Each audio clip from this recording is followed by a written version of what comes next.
Get your notebook. There's more.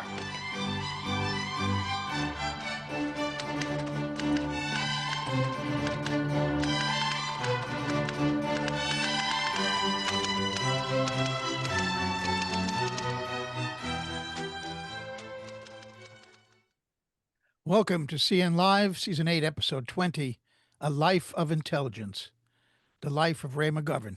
I'm Joe Lauria, the Editor-in-Chief of Consortium News. Ex-CIA analyst Ray McGovern turned 87 today. From his Bronx days to Fordham to the U.S. Army and the CIA, McGovern grew close to power, then became one of its fiercest critics. Like most things, Ray is ahead of me. He was born on August 25th, and I on August 26th. He's ahead of me by 1 day and a few years.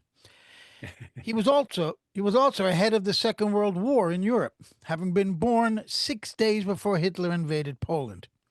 So he's a pre-war baby. He won't have remembered that, but he'll have something to say about the Second World War nonetheless. Thank you for joining us, Ray. This is not quite This Is Your Life, because we won't be bringing back people from your past, just a lot of memories. Well, that's good.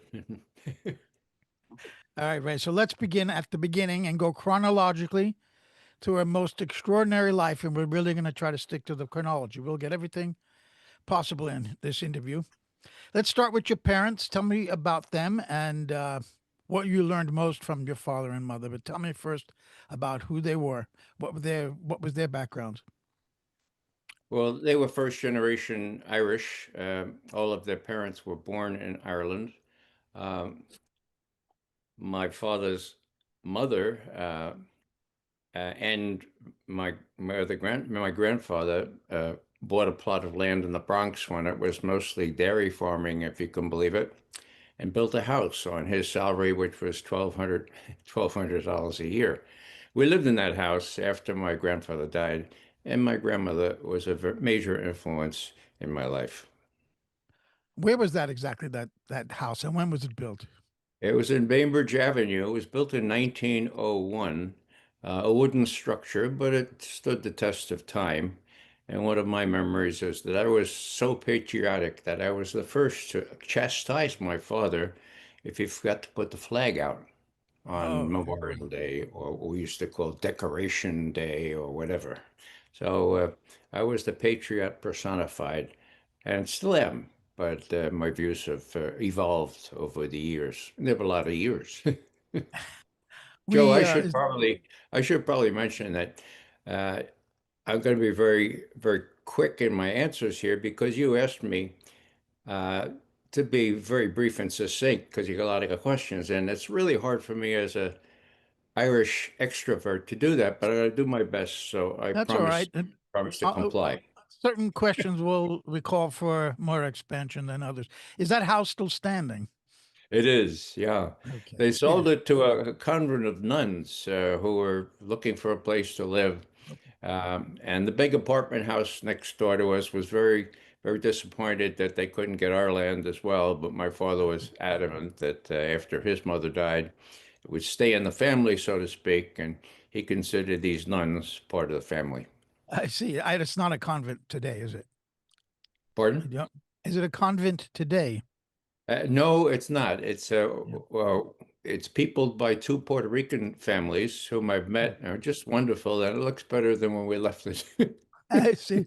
Well, I got to go and see it someday and make sure we put up a blue plaque there to show who lived there. Ray, about your parents, your father was a lawyer, wasn't he? He was, yeah, he was the first one to go to college and then to law school in our neighborhood. And so he was something of a fixture. And I used to really marvel at how he would, after dinner, entertain anybody and everybody who knew that Joe McGovern was a lawyer. All they'd have to do is knock on the door, and he'd take them into his office, and whatever he'd try to help them. That was the tradition with which I grew up. At $300 an hour, no doubt. No, it was free. You Zero. could tell by the Zero. lively step of the folks that walked back out that it was free. And you could tell that was definitely an earlier era, though we don't want to date you too much. And your mother? Your mother's background, she was Irish too, as you say, but she was, did she have, She was a second, her parents, but yeah, she grew up in tough circumstances. She was one of the unusual women who went to college in those days because her father let her. And then she was pretty much in charge of the rest of the family. Was in charge of her little brother who died of diphtheria, and she that rattled around the back of her mind. So she was very strict. We weren't going to catch diphtheria or anything else. And my big brother did did catch spinal meningitis, and that was a long, tough experience of many months where he finally died. And my Irish grandmother took care of me, and that accounts for my special devotion and my love and my respect for what she taught me. tell me about your father. He was involved in New York City politics, wasn't he? No, my grandmother said, politics is a dirty business. Stay out of it, Joseph. And so he did. But by chance, he was a prominent Catholic lawyer, right? And the prominent Catholic lawyer that was the regent had the regent's spot up in the Board of Regents at the University of State of New York. A big deal, okay? Died. And they scurried around. Who could they get to take this Irish Catholic from New York City's place? And said, oh, maybe Joe McGovern. Would you do it? He said, sure, I'll do it. So he served there. Well, he was chancellor for the last 7 years of his service. But as my grandmother would say, he didn't let it go to his head. I remember when when they said, "Now, Chancellor McGovern called from Albany. When do you want the limousine to come?" And my dad said, "No, no, I'm fine. I'm down Manhattan. I'm gonna just take the Central right up there, right up to. It's really nice." I go, "No, no, it's tradition.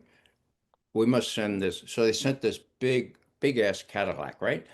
And and he parked right at a bunch of donkey dung from the Italian vegetable salesman would go, oh, chi malapici pagapo, and sell the stuff. And then all the kids from the neighborhood came. And it was an amazing seat. Then my grandmother threw up the window and she said, now, Joseph, he had his little bag with him. Now, Joseph, don't be putting on the high hat. well, well, he never put on the high hat. And that was a blessing for me.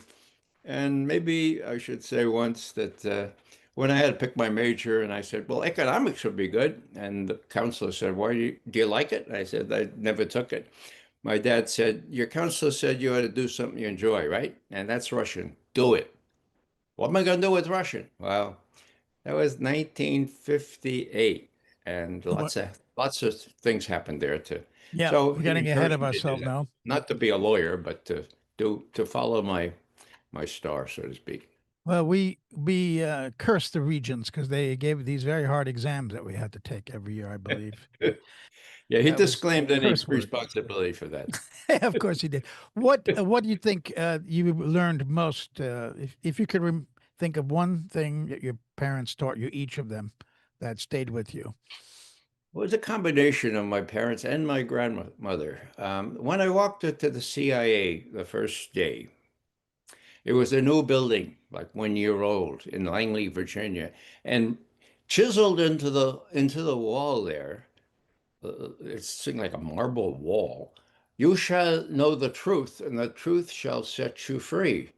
John's Gospel. And I said to myself, my God, if that's true, it's going to be a good place to work. And then I remembered my grandmother saying, be truthful and honest, and then you won't give a damn what anyone says about you. I said, if this is true, this is going to be a good place to work, Grandma.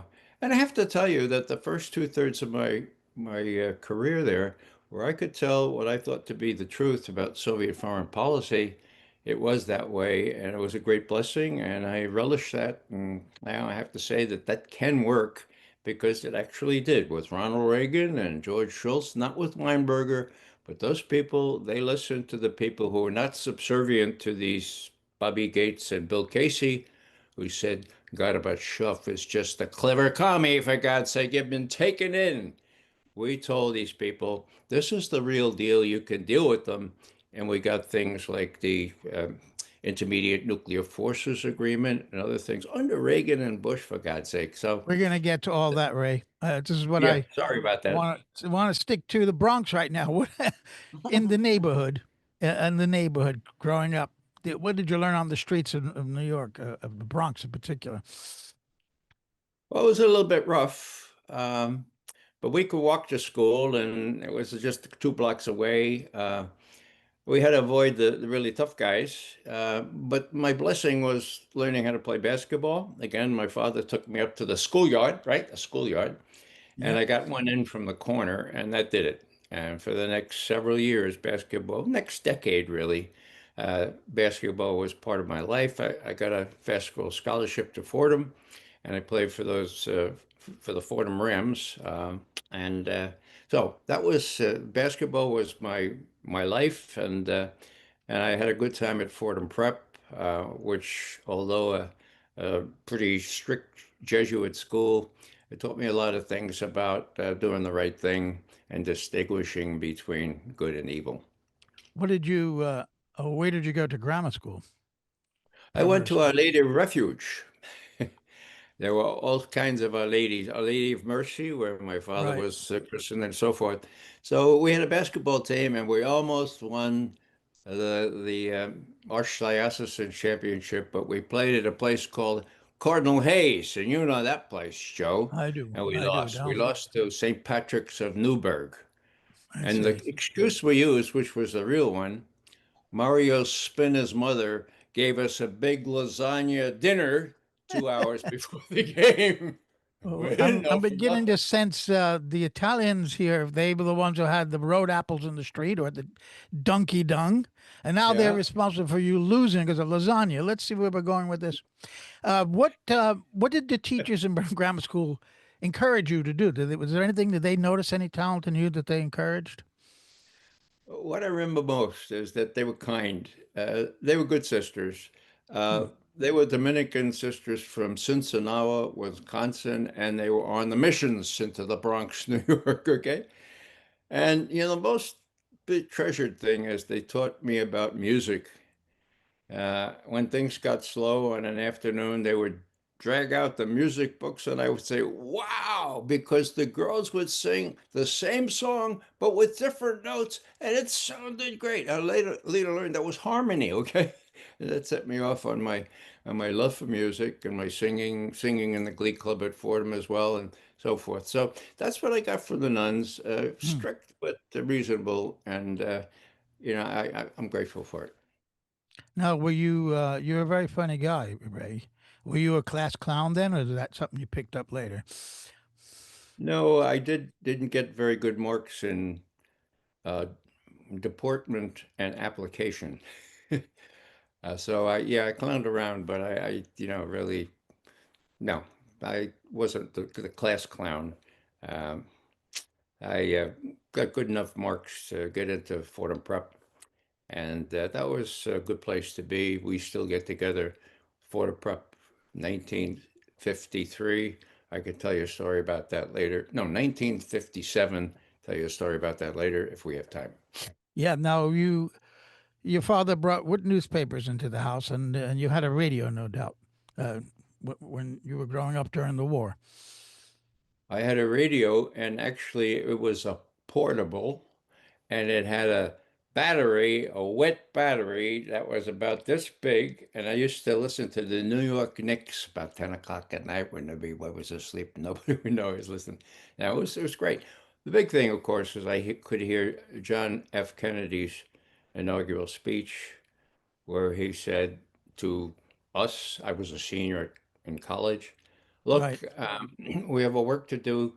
Don't ask what your country can do for you. Ask what you could do for your country. I said, my God, I'm majoring in Russian. The Russians are causing all kinds of problems. By the way, Joe, do you know why all Irishmen have flat foreheads and droopy shoulders? I think I just saw you hit yourself there. Is that why? Yeah. No, the answer is that when you ask them a question, they go, I don't know. And you tell them the answer, they go, that's right. Yeah. Sorry about that.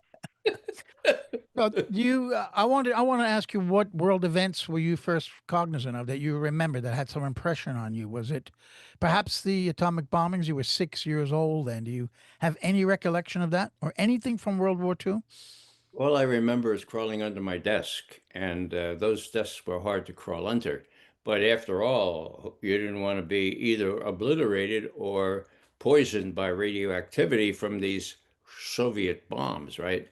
That was 1950. Well, I graduated from grammar school in 1953, so that was a constant worry, and it was pretty feckless that we could defend ourselves. And I have to tell you that the rest of my adult life, until I participated in the first real big SALT treaty. I wandered around the streets of New York and I said, why are they building that building, for God's sake? Don't they know that the Russians could destroy it in just a second? So I always had this fear lurking in my mind that this cataclysm could happen without any warning. And why are people building new buildings? Well, so far, so good, huh? But so far. So, what did you want to be when you grew up at that point when you were a kid? I didn't know.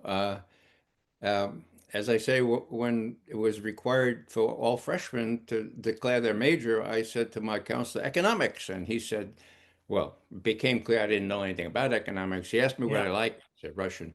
So that was a kind of a key thing. I went home and I told to my father, and I was surprised as hell that he said, yeah, of course. So so the story kind of evolves. I was the agency, the CIA, did not recruit at Fordham, except for security people.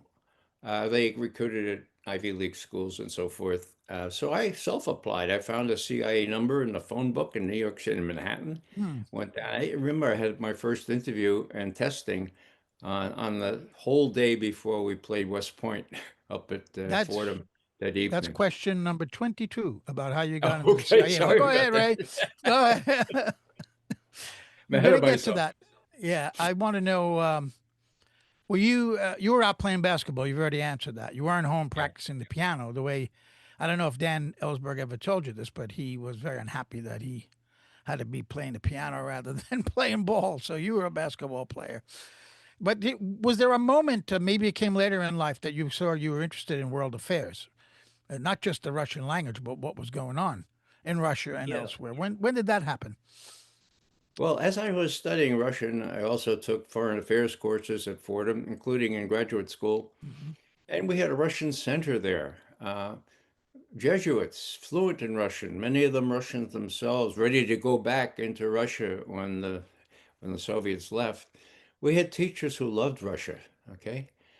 Teachers who were smart enough to tell us, look, Mr. McGovern or Ray, look, this simplified Russian grammar that you have has this chapter on the kolhoznik, the collective farmers, washing their cars on a Saturday morning. Don't fall for that BS.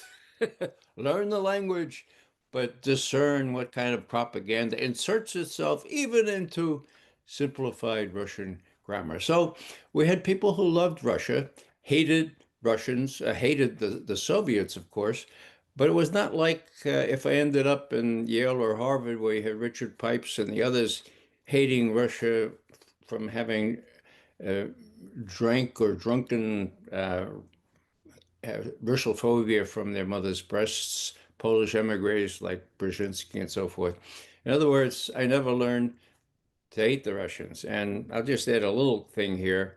When I was in Russia last May with Oliver Stone, we met with very, very high officials. And one right below Putin himself asked me, Mr. McGovern, why is it that you don't hate Russia? I was taken aback, you know. I have to give him this kind of explanation. But then I realized all these other, what's her name, Fiona Hill, and all those people learned from Richard Pipes and Brzezinski to hate Russia. So I was sort of an anomaly. I had made a major speech and recited some Russian poetry, so that had gotten around. So this fellow, who's, he asked me this, and and I was able to respond in a kind of roundabout way as I have just responded to you. Okay. How did you get interested in Russia? Was there Russians in the neighborhood? It was an Irish neighborhood, wasn't it? Where did this come from? Well, at Fordham Prep, we had the classics majors and the engineering types, the German majors, and I was interested in Latin.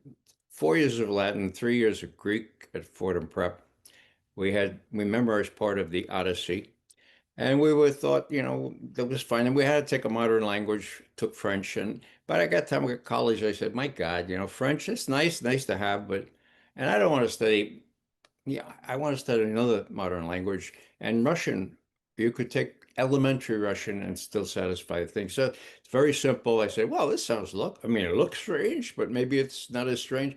And I love it. I love the language. It's next to French, it's the most beautiful language I know. Well, there are probably others, but yeah, and that was the big part of it. When you study Russian history, when you study Russian history, I'll say it one more time, and when Yeah. you think of how the Russians have suffered invasions from east and west for their whole history, Yeah. and we not, well, I'm getting ahead of myself again, am I not?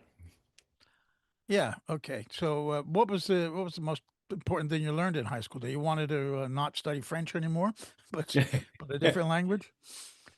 No, I learned that we had been given certain gifts, okay? That we were privileged people, and that we should be a man for others. We were all budding men, right? There were no girls around. So, that sort of stuck. And a lot of this other stuff was a little frivolous. But, when you think about, well, you've been given these gifts, you need to pay back. You need to take care of people less privileged, actually, people who are less privileged because you are privileged. And over the years, that dug in and changed me from a rather self-centered person to a slightly less self-centered person. What newspapers did your family have at home? Where did they come We into had the the New house? York Times The New and York we had Times. the Irish Times. Now, my grandfather would read the Irish Times, and as he put it, he'd say, black and white. In other words, he'd read it every word, and he had a fourth grade education.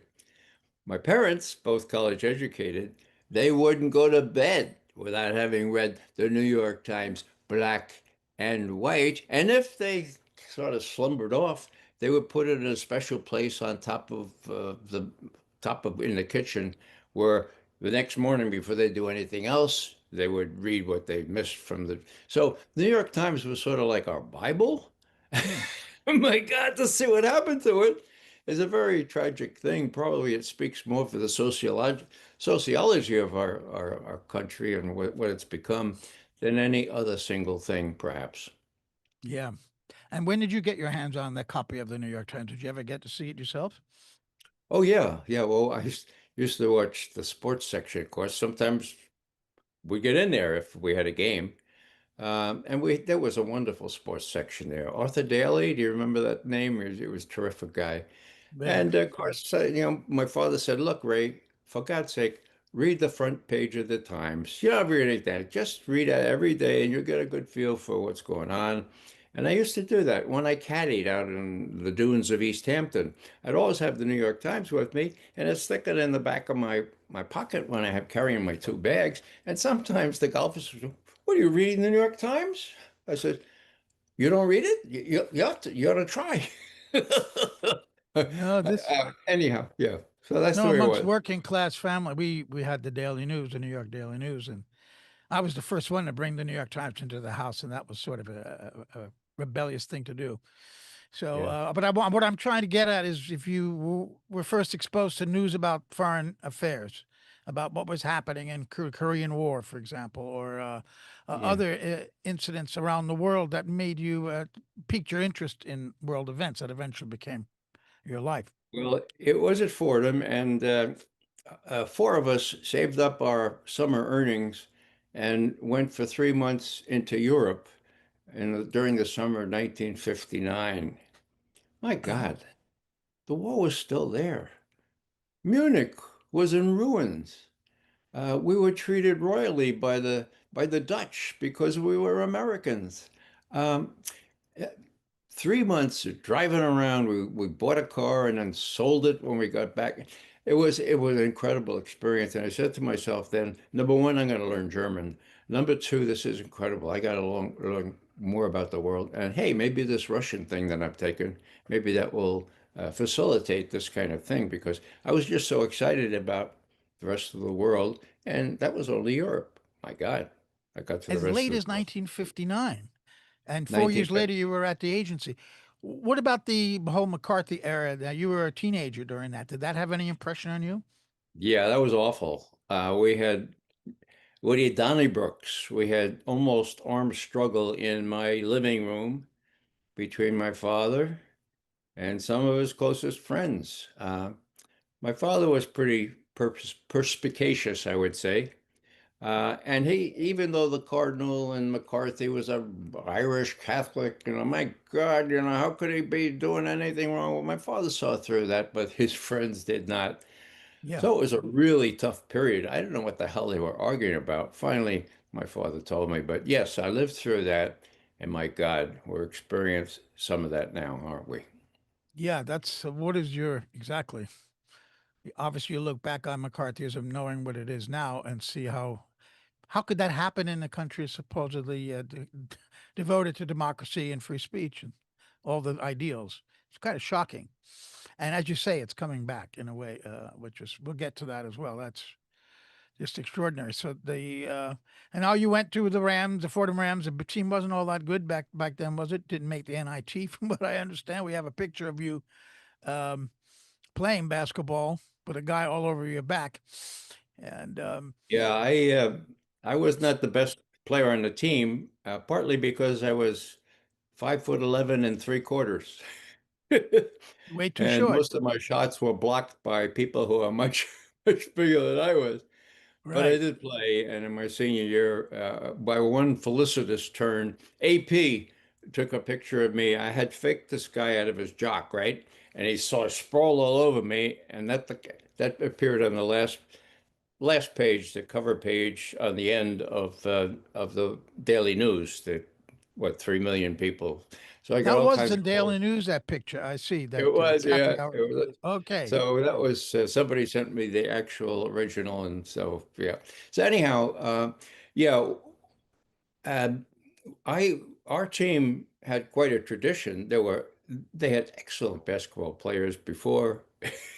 If I make the first team of any team, don't expect big things, okay?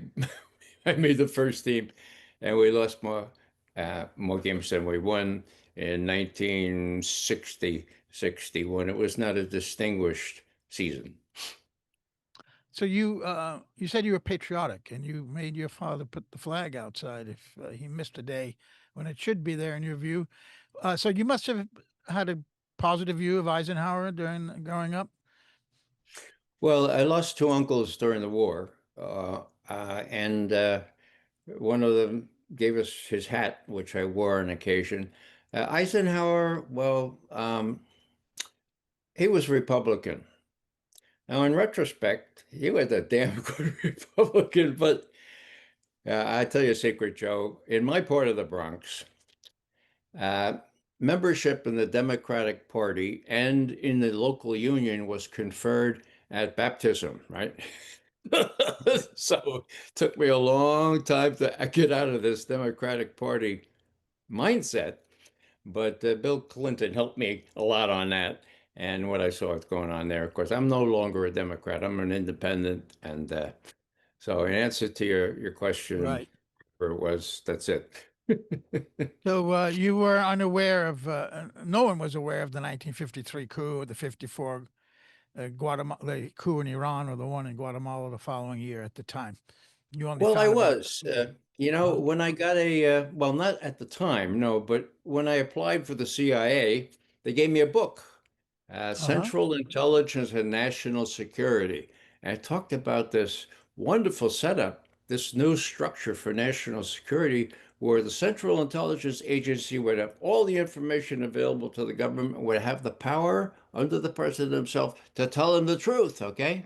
Then Chapter 7 said, and besides, a part of the agency protects us from communism. And for example, look what we did in 1953 in Tehran. Look what we did in Guatemala in 1954. We protected the country from, well,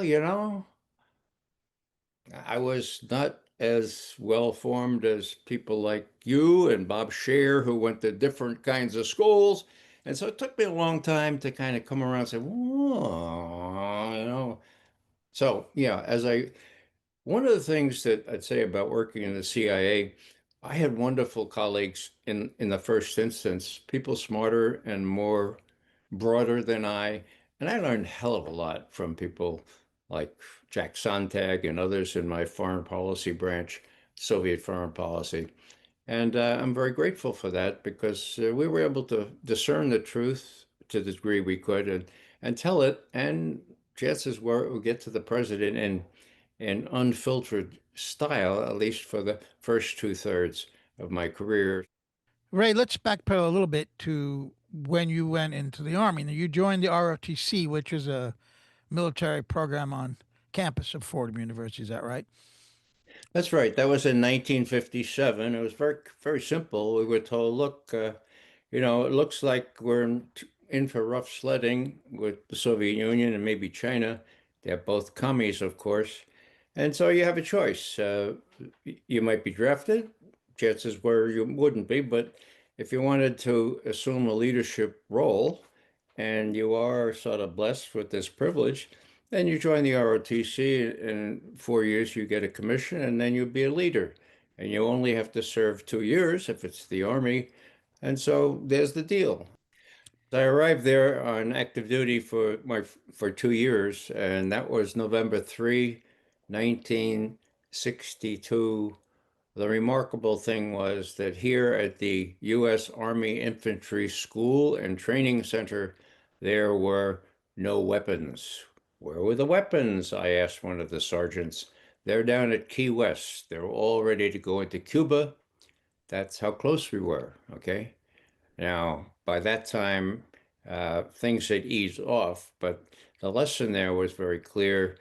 And then, of course, that was a little bit before Vietnam. During our training there, I met folks, many of which these young officers perished in Vietnam or were severely wounded. So my timing was a little ahead of Vietnam. And if truth be told, when the agency said that they wanted me, the Army released me to the agency, short of tour, but the agency had to pay I had to reimburse the Army for what the Army was paying me. So it was 2 year commitment. I spent the last half of that working at CIA as a first lieutenant by that time. And in the first year, where were you? You were an intelligence officer in the Army, right? I And was where it were you in was that first year? infantry intelligence, not counterintelligence. Yeah. Right? Did you go to Europe or did you stay No, I in stayed Georgia? there. I had to go through Fort Benning and then Fort Holabird, which at I that see. point was the intelligence school. And then after some service around Washington, the agency dipped in to the Army and extracted me. And for the rest of those 2 years, I served at the agency. So I had a kind of Oh, a head start there, working my obligation off, but also being able to be an analyst a year or so before I was really entitled to be, if you look at it that way. so okay, you said earlier that you applied for the CIA. So Yeah. you'd already, but you didn't apply while you were in the Army. That happened afterward, right? Yeah, this was during my senior year. Actually, I remember it well. I take a battery of tests and so forth, and they say, "Oh, we'll let you know." And then they sent me about reams of background checks to fill out. I did all that, and finally they say you're in. And then I said, "Well, I want to go to graduate school." They said, "That's fine. Get an MA." And then, oh, and now I need to go to the Army. That's fine. We'll work out something with the Army. And that's how that worked out. That's why it was possible for me to be in the agency uh, in April 1963 under John F. Kennedy. It was Camelot. I mean, it was real. There was a new, fresh start for our country. And then, of course, in November, we lost John Kennedy. And the real indignity is that I think I know some of the folks who were involved. Oh, before we get to that, let's just before we forget, we were married in 1961 to Rita Kennedy. Is Yeah, that right? Where did you best meet her? Where did decision. you meet Rita? Oh, I met her at a summer camp. I was caddying on the dunes of Southampton, Long Island. We lived on the other side of the tracks for the summer. And Rita was the waterfront director at a children's camp at which my sister worked. And so my sister, the nicest thing she ever did for me was to introduce me to Rita Kennedy. And that's a long story. A couple of years later, we were married. And are still married almost 65 years later. Is that correct? Yeah, November, it's 65, yeah. Terrific. So you explained how you got into the Central Intelligence. You applied and you were accepted. Right. And when you got there, you said you told an interesting story earlier how you saw the engraving on the wall about telling the truth, set you free. So when you went in, what was your idea of the CIA? Did you think it was there to protect Americans and American families, and that was all they did, and that they were a completely upstanding, important agency that you wanted to be a big part of? Well, I realized even then there were two agencies, and that's the fundamental reality here. There were the operations people, and then there were the analysts. And the reason that Truman and set up the 1947, for God's sake, he saw what happened during the war with the Army intelligence, the Air Force intelligence, all kinds of OSS and so forth. He wanted one central place responsible, not to the State Department, not to the Pentagon, but to him personally, right? Our careers were controlled by him and the director he appointed, and he wanted people to tell him the truth. He'd said several times, "I want untreated intelligence." In other words, don't spin it. I want to hear what you have to say. And my God, that was so attractive. I mean, really. And it was true. It was true for, as I say, the first 2 decades of my career. It could be true again. There is one shining example whereby it's still true, and that is the Iranians are not working on a nuclear weapon. We agree on that unanimously, all 16 agencies at the time. Whoa, with high confidence.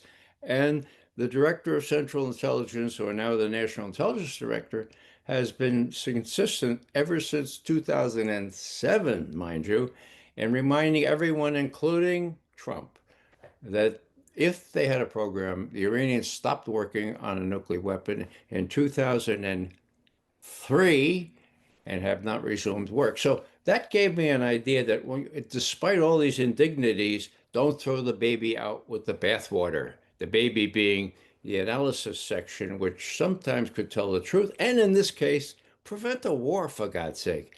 And I can prove that. It's the only estimate, the only national intelligence estimate I could ever cite. I know most of them, okay?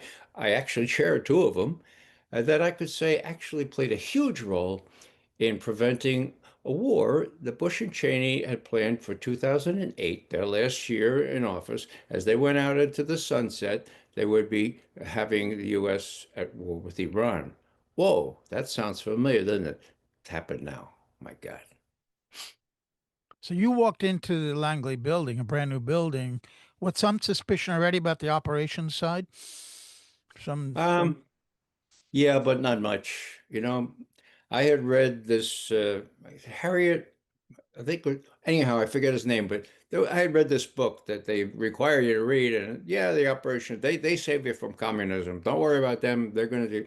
So it was just gradually that I learned that there were, remember the subways in New York, Joe, with turnstiles, you had yeah, to of put course, a token. dime and then a quarter and God knows how much now, okay? Well, there were turnstiles on every floor of the CIA building, the new one, okay? Every floor but the basement, okay? And the analysts couldn't go to the operations and vice versa unless you had a special thing on your badge, and there was a guard there to make sure that that was enforced. So that's how hermetically sealed we were from the operations. One little thing that is really relevant here when John F. Kennedy said, okay, do the Bay of Pigs if Eisenhower approved it, for God's sake, but don't expect us to come in with our armed forces, okay? Allen Dulles went in anyway, right? And he told Kennedy, look, as soon as we lay on the beach, Fidel Castro's going to fall because there'll be a popular uprising. Now, when that went down the wrong way, JFK asked Arthur Schlesinger Jr., historian, look, take 2 months, look at all the sensitive trackers, find out why the CIA got it so wrong. Schlesinger came back and he said, the operations people directing this thing and telling you that Castro's going to fall never checked with the analysts. Never even told them this was going to happen. I checked, says Schlesinger, with Ray Klein, who was chief of analysis. He says, it was a surprise to us. We heard all these rumors, but so Kennedy had then decided to split the CIA into 1,000 pieces and throw them to the winds, and they got back at him big time. Well, we're going to get to that for sure, and people, I'm sure, are waiting to hear this. So one half of the building had no idea what the other half was doing, and including the attack on the Bay of Pigs. It's pretty extraordinary. No, and we have that kind of incredible testimony, a formal memorandum from Schlesinger to Kennedy. It's released now. You can read it. You get it from on the internet. Uh, after that, I can't vouch for some of the muckety mucks at the top of the analysis division were privy to some of the stuff, but not usually. And it was only Bill Colby, with whom I worked directly, that gave us a choice. He gave us, if there was a real cockamamie operation uh, being prepared on the other side of the turnstiles, he would slip the information to us. And we say, what do you think? And we'd say, and he, thanks very much. Don't say anything more. And he would take care of it. But he was the only one. And I served under 9 CIA directors or 9. directors, 9, yeah. I want to talk to you about some of them. I don't know about all 9 of them, but let's start with one you didn't serve under that you missed by less than 2 years, Allen Dulles. He must have left a huge legacy at that place. What was your assessment now of what did people think about him, or did they speak about him at all when you got there? And in hindsight now, what is your assessment of what Allen Dulles did as director of the CIA? Allen Dulles thought he was uh,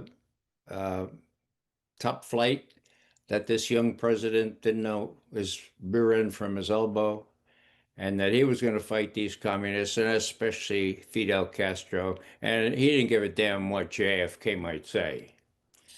There's proof positive of that.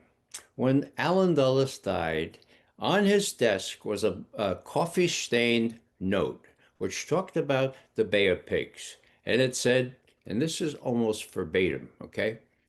When we get on the beach, we're going to get into heavy trouble. And there's no way that the President of the United States can refuse to commit U.S. armed forces to rescue us. So we're golden. Now, Kennedy had made it crystal clear to all of them, Joint Chiefs and the CIA, that's not going to happen. So when they did get on the beach, they did get in trouble. They said, oh, come help. He said, look, I told you guys I was going to do that. Now forget about it. Whoa. So the rest of that note said, so the enterprise would not fail. The enterprise? Getting those commies in Cuba, getting Castro out of there. That's the enterprise, okay? So he had his own little intelligence thing, and he arranged all this stuff. And Kennedy, to his credit, had real doubts about this, but to his discredit, said, "Well, it'd be embarrassing politically if I turned this down and Eisenhower had approved it, and this gets out into the press, which inevitably would."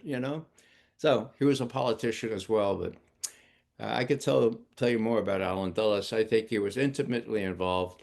I think it was the prime mover of the assassination of John Kennedy. And I have a Right. little personal experiences I can convey Well, about that. we're going to get that absolutely in a second.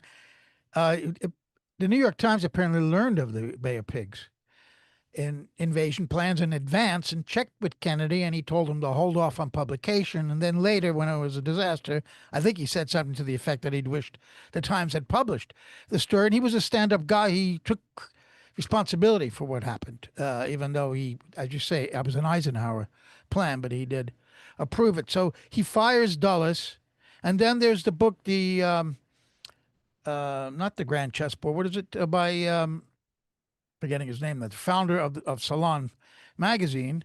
An Mhm. excellent book about. It'll come to me in a second. He says that Dulles set up in his house in Georgetown. Essentially, he was running the agency secretly with a couple of guys that he still had loyal to him on the inside. And it was from there that this assassination of Kennedy was planned. Tell me what you think Dulles' role was. And you say you might know some people who were involved. Tell us everything you know about the assassination of John Kennedy and the CIA's role in it. Well, I can tell you this. When we were still junior officers in training, so this was July until July 1963 till January 1964, during which period November came and John Kennedy was killed. Um, Before the assassination, we were treated to a special briefing down at the farm, this special isolated place, by a fellow who was from the operations department and told us Kennedy was violating all the rules. He was committing treason. He's not aware of the communist menace, and we're all working for a president that's a dire threat to the rest of us. And here I am, 23 years old or so, 24 maybe. I'm saying, oh, this is important. I mean, aren't we working for this guy? Aren't we all together working for this guy? I think it was E. Howard Hunt. And this must have been about December. Well, no, this would have been about September, October of 1963. Now, I'm not sure it was E. Howard Hunt, and we couldn't take notes that we took notes, but they're all locked up somewhere. And I've checked with my colleagues from the GOT class, and they can't really remember. But that was just one thing. The other thing, much more immediate, was that my initial boss, January 1964, in the analysis division, two rungs ahead, was a fellow named Fred Janney. Now, Fred Janney was in this cabal with Alan Dulles and all the rest of them, okay? And I know that's because his son has published a book, Mary's Mosaic. I have it right here in my back. And he came to me and he says, "Did you work for Fred?" I said, "Yeah." He said, "That's my dad." He said, "I listen into these conversations and I've written a book. Would you look at it?" I looked at it. Now, it's shown by memos written by Fred Janney that he was part of the cover up. Okay. So the guy two ranks up that was directing the analysis was part of this cabal. They needed some place to put him. So there's an immediate example. He was a very dour guy, just in retrospect, looks like he had a lot on his conscience. But Mary's Mosaic has to do with the murder of a woman, a paramour of John F. Kennedy, and she had this diary, and Alan Dulles and James Angleton and Fred Janney were in on the breaking into her house, stealing the diary, and then she died in mysterious circumstances on the towpath on the Chesapeake and Ohio Canal there. So it's all in that book. And when I saw memos from Fred Janney saying that we have to do this to cover it up now, and we have to make sure that this testimony in this court in Texas doesn't go awry, so to speak, it's very clear that at very least the cover-up was orchestrated by these guys. The operation itself bears all the earmarks of an Allen Dulles plus the Joint Chiefs of Staff who didn't want these commies around in the Caribbean when these commies, it's an awful sort of thing. But everybody was so deranged at that point that anything was possible so that the enterprise would not fail. I was thinking, by the way, of David Talbot, founder of Salon, who That's wrote it. The Devil's Chessboard, Alan Dulles, the CIA and the Rise of America's Secret Government. And it's an extraordinary explanation of the role the CIA most likely played in what you just described, Ray. But that book that you're talking about now, I think, has additional or different information because I'm not aware of that. I read The Devil's Chessboard. I've not read the one that you're talking about. So now, Trump, I'm violating my chronology here by going up to Trump for a moment, but when he came in, he was going to release all the files on Kennedy. What do you think happened? Joe, there is a deep state. It's really hard to define. I think John Mearsheimer and the fellow from Columbia, the professor, Jeffrey Sachs. pardon? Jeffrey Sachs? Yeah, Jeffrey Sachs. They had a colloquium at one point where they came as close as you can get to defining how the deep state works, how deeply embedded it is. Look at various things. Look at Fauci, for God's sake. Now, this may come as a surprise to some of you, but Fauci is being protected by the deep state. And when the senators that are supposed to be overseeing all this kind of stuff about COVID-19, when they get so exasperated talking to a CIA whistleblower who is telling everything he knows, and they say, well, yeah, who made that decision? It was what came from up there. And one of these senators says, who the hell is running things? And then he said, oh, I know, the deep state. Well, the deep state is alive and active. They are, Trump has limits to what he can do, even with respect to Ukraine or Iran. And Right. that's part of the woodwork. And one thing I would simply add is that people like Vladimir Putin know that. Putin says, he said about 5 years ago, look, new presidents come in and we have, nice expectations. And then the men with the Dark attaché suits. cases and Yeah. the hats and the overcoats come in. They sit them down and tell them who's in charge. Well, my God, I mean, you sound crazy like this, but the more you see, and there are all kinds of manifestations of that. I cite Fauci because that's heinous. I mean, if you look what COVID-19 did and how it escaped from this laboratory that he funded and oversaw, and then all this shenanigans about, I mean, my grandchildren couldn't go to school for 2 years, for God's sake. What does that have to do? I mean, how does that affect their societal development? So it's so heinous, it's equivalent to a war, in my view, and it's going to be covered up unless people start listening to people like Jimmy Dore. Jimmy Dore has no fear at all. And he's Mm. interviewing all these doctors, some of whom were removed with their Yeah. medical credentials shut aside because they spoke up and said, Fauci's not telling the truth. They were right. Fauci was wrong. He's being protected. That's the deep state. So let's move back to you were in the agency in April 1963. Kennedy's American University speech was a month or two later. Do you remember when that was delivered? You were a fresh CIA June, guy. yeah, June June 10th. Yeah. 63. It's two Yeah, months after you joined.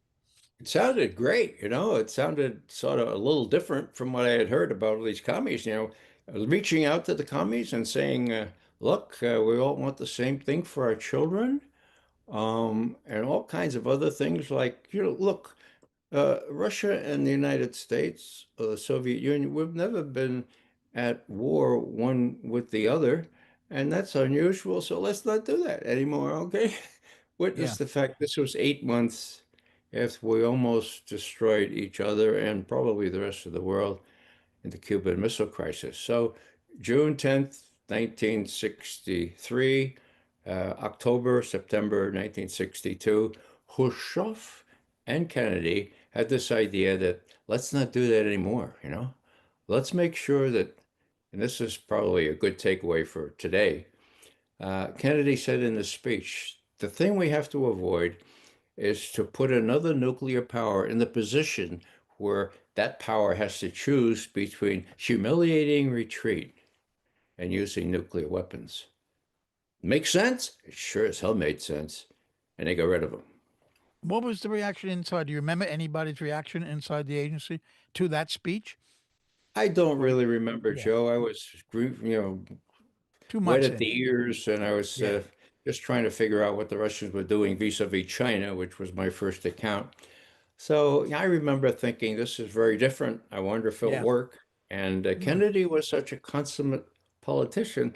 He made it work, for God's sake. He got a limited test ban treaty through Congress in a matter of 3 or 4 months. yeah. Unbelievable. So this guy had to be gotten rid of. I mean, let's face it, these commies will take over the world if this guy Right. has anything They to had say him in about the. They had him. They were controlling him.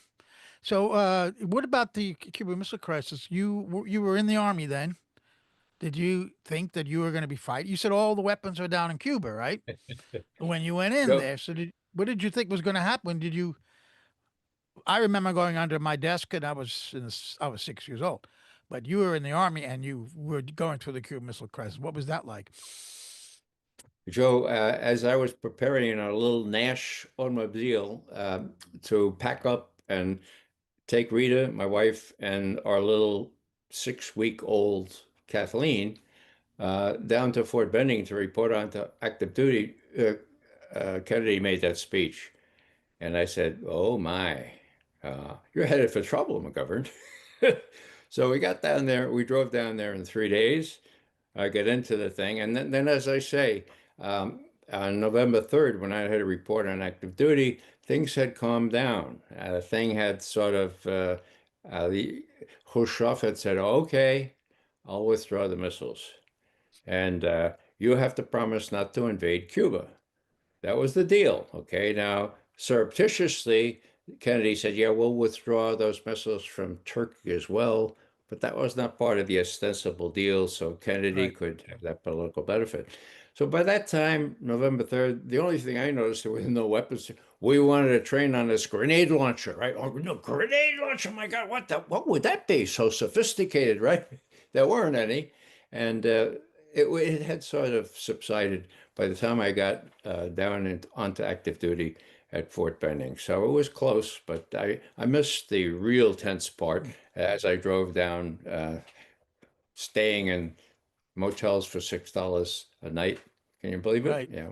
You had Yes. to find there was some for $8, but the $6 different Well, era. it's often the connection is often not made between Bay of Pigs and Cuban Missile Crisis. I mean, why did the Cubans accept the Soviet missiles in there? They had been invaded, it failed, and they were worried about another one. So I mean, there's a connection there. So where were you on November 23rd, 1963? Where were you when Kennedy was assassinated? Everybody knows where they were. I know where I was. Where were you? I was in the Pentagon. Uh, the analysis part of the junior officer trainee program, uh, who had escaped from isolation or whatever they called it. The operations people in this program had to go on for a couple of months to know how to crash cars into each other and jump out of planes and all this stuff. So we were in the Pentagon in the operations center, being briefed as high-level muckety mucks we were intended to become on what and how this all worked at the Pentagon. And the news came, and it was shattering. It took a while to set in, but yeah, it was shattering. And that's where I was, and that's where my colleagues were. And some of them remember, just as some of them that are looking at the grass from above, remember it quite well. It was shocking. He was loved in Ireland. I mean, he was loved all over the world, but particularly in Ireland, wasn't he? Did that have a special meaning for you as well? That he was the first Irish Catholic president? Well, it did, but the other things he did mattered a lot more. And Sure. I was by that time politically sensitive to the degree a 25-year-old person can be. And yeah, but it was nice. Nice that he was Irish, and they love him over there. They had his picture on every wall in every small home there. So yeah, that was nice too. There's two other things I think worth mentioning. A month before the assassination and a month after, there were two interesting columns written. One by Arthur Kroc of the New York Times, who was very close to the Kennedys. And he wrote a piece, an op-ed and a column. He'd been a reporter and a foreign editor and whatnot, but he was op-ed writer at that time, that the CIA, he'd lost the CIA, Kennedy, that they were doing whatever they wanted in Vietnam and everywhere else in the world. They had no respect for him whatsoever, and he completely lost it, and it was a real crisis for Kennedy. I don't know if you're aware of that piece. And then the one after, I know you are, of by Truman in the Washington Post. Tell the story about that. That appeared in the first edition, taken out of the second edition. Yeah, we know from notes from Truman's library that he consulted with his military advisor, an admiral, and decided that they had to say something in the wake of JFK's assassination. They spent the next 4 weeks developing this op-ed, and it appeared on, what was it, the 23rd of December. December Yeah, exactly 2000. a month later. Yeah, exactly a month later. So, what did it say? It said, Truman said, "This is not what I set up the CIA to do. This Cloaker Digest stuff is crazy. We once you mislead the president, read Success in Cuba, you know, Truman was aware of all this stuff. I mean, he was young at the time. And once you mislead the president, and once you do these kinds of things, you know, it really, that's not what the CIA should be doing. It should be gotten back on its path where it tells the untreated truth to the president, and not all this, how did he describe them, skullduggery or all this other stuff that's peripheral and not really part of why I set up the CIA in 1947.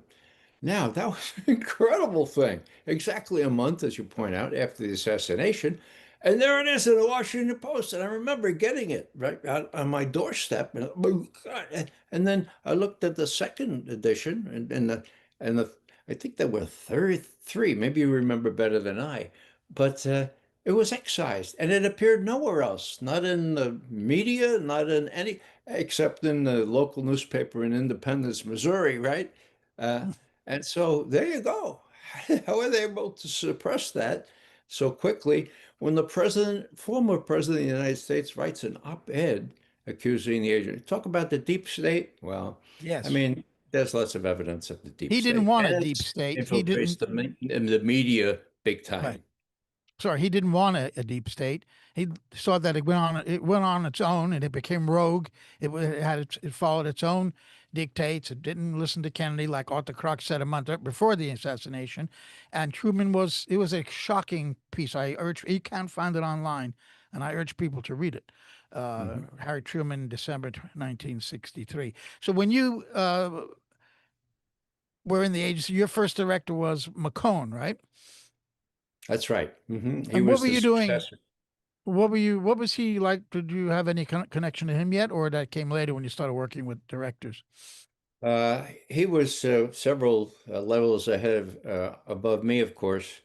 I had little to do with him. I did prepare the what we call uh, the annual briefing for PIFIAB, President's Foreign Intelligence Advisory Board. Clark Clifford was running that back in the day. So we had this contribution, but what I my portfolio was Sino-Soviet relations and Soviet relations with the rest of Asia, including Vietnam, including Japan. So my cup was full. I was really lucky because a very talented guy had just left for higher posts, and they took a chance on me. So it was very, very intense there because we had to prove to people like James Angleton that this was a real dispute. I mean, that they really hated each other, and we thought they might hate each other forever, the Russians and the Chinese. They were shooting at each other across the border, and the Chinese were claiming 1.5 thousand square kilometers of Russian Siberia acquired under unequal treaties in the 17th century. And were they right? Yes, they were right. Were they unequal? Yes, they were. So this is really a real thing. And so it took us a while to persuade people like James Angleton and the others who would say, oh, no, they're both commies. For God's sake, you know. So we thought, and this is interesting, we thought that they'd hate each other forever, but we always had that final paragraph. Uh, at the end, people realize how debilitating this is for both sides, and more enlightened leadership will certainly find ways to have some sort of accommodation, but that ain't going to happen yet. It started happening just as I left briefing the PDB, and since George Shultz, the Secretary of State, asked me to stay in touch, I was able to tell him, look, we told you about them hating each other forever. That's not going to be forever now. Look what they're Hmm. doing. Joe and Lai, other more sensible leaders are coming on the Russian side. It looks like there might even be a rapprochement, even a détente between the two. And now, of course, they're joined together like glue. One Right. little factoid, okay? Back in the Yeah, that day, happened a lot later. Yep. when I was doing this, uh, the total trade turnover between Russia and China, or Soviet Union and China, was 200 million dollars annual trade off. Last year, it was $240 billion. Okay. Now, I'm not good at math, but I have two sons who are mathematicians. They said, that's 1,000 times, Dad. You got it? You got more than 1,000 times. So that's an indication of where they are now. And that's a tectonic shift in what the Soviets used to call the correlation of forces, which is nothing more than power politics 101. Yeah, well, Vice President Hubert Humphrey for LBJ's VP wrote you a letter of appreciation on a report you did on the deterioration of Chinese-Russian relations, which you just been talking about. So talk a little more about how important was that U.S. foreign policy to try to split them, and then the role that Kissinger and Nixon played in opening. What role did you have, or what did you know about the Kissinger-Nixon opening to China in that, since this was your specialty at the moment? We knew nothing about Kissinger going to China, or very often when he went to Russia.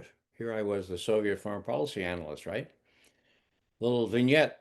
When I worked at the embassy in Moscow, in the men's room there in the political section, up above the urinals was Kissinger was here. Hilarious. And of course, he never was in the embassy. He would come in from Helsinki, talk to Brezhnev and Kosygin and the others, go back to Helsinki, call Ambassador Beam and say, "Hey, Jake, just want to let you know I've been a couple of days," and Ambassador Beam, to his credit, would say, "Yes, sir, I understand." Now, was there a lot of commotion in the ranks? Of course there were. What do we tuna fish or chopped liver or something?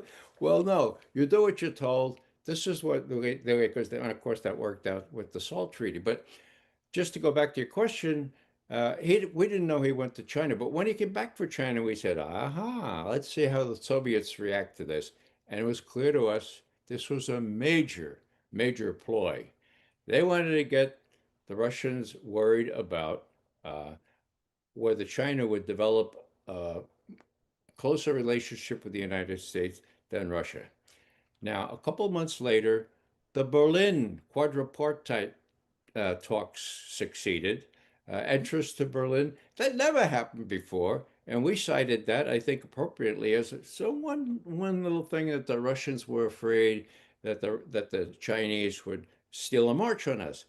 And in the end, of course, the SALT, the Strategic Arms Limitation talks that concluded in May of 1972, and I was there, they were partly a success of this strategy, playing China off against Russia, and the Russians scared to death that these clever Chinese might. So it worked like it. And for the first and maybe only time, we could say it's working. Most of the times you're sort of skunk at the picnic. This will never work, Mr. Secretary of State, but this time we say, my God, all we see in Eastern Europe, what we're seeing elsewhere, and especially in Moscow, they're really afraid that you might steal. And so the negotiations, and I had in my branch, I had two people, one in Helsinki, one in Vienna, where the negotiations took part. I had one with the military people in the bowels of the headquarters. And we reported periodically to the president and to Helms and others what the state of the negotiations were. And as soon as this Chinese ploy happened, the negotiations started going quite well. So it was one of those unusual situations where we could write a memo saying, in effect, looks like it's working. And actually, my only reaction from Kissinger ever was a nice little memo saying, thank you for that very good memo, because it happened to agree with his policy. That almost never happened, but it did in that instance. Do you have any other interactions with Kissinger? Did you meet with him, or did you just Yeah, I that note? did. You did. Tell Yeah. me about Mr. Kissinger, Dr. Kissinger. Sorry. Dr. Kissinger, right? Well, at one point, I was the National Intelligence Officer for Europe, okay? I was that only because my boss was testifying before the church committee. Big deal. We're going to He get was to an that. Yeah, go analyst. on. Yeah, so he had to do it. So here I am. And uh, so Bill Colby, who I mentioned before, whatever he did in Vietnam, he was the most enlightened director of Central Intelligence. Later, when I worked directly with him, and he says to me one day, Ray, there's this band of fat generals down in the Azores, and they're going to mount a coup on those lieutenant colonels in Lisbon. They're going to get Salazar back or something like Salazar, and they're running crazy and developing quite a retinue here in Washington. And Kissinger doesn't know that we know about it. So I want you to go down and tell Kissinger we know about it. We think it's crazy. So, These are right wing military, right wing oh coup to yeah, put these are back the people who want to dictator. Right. reinstall the Nazis in Portugal, right? Right. Right. And so I went down and did that. And he said, "Thank you very much," and I left. Um, this is interesting. It won't take a second. Why was Kissinger so trying to do that? Because they were socialists. They were self-proclaimed socialists. Yeah, they trained at U.S. Army schools, and they were pretty, pretty moderate, but they were socialists, and he wanted to teach the Italians a lesson. No socialists, no communists, God forbid, in your government. And we learned that from Hal Sonnenfeld, who was like this with Kissinger in a meeting down in Arley House in outside of Washington. Me and a couple other people, when he let his hair down, he said, "This is Kissinger. He can't permit Portugal to succeed because they say they're socialists, and that would include the PCI, the Communist Party of Italy, to be encouraged. And so that's the whole name of the game. So me, as acting national intelligence officer, goes to Bonn, right, where the capital was, and I meet Ambassador Hillenbrand, and he says, "Okay, McGovern, you tell me why you're telling Kissinger that these socialists here are a problem in Portugal." And I say, "Time out, time out.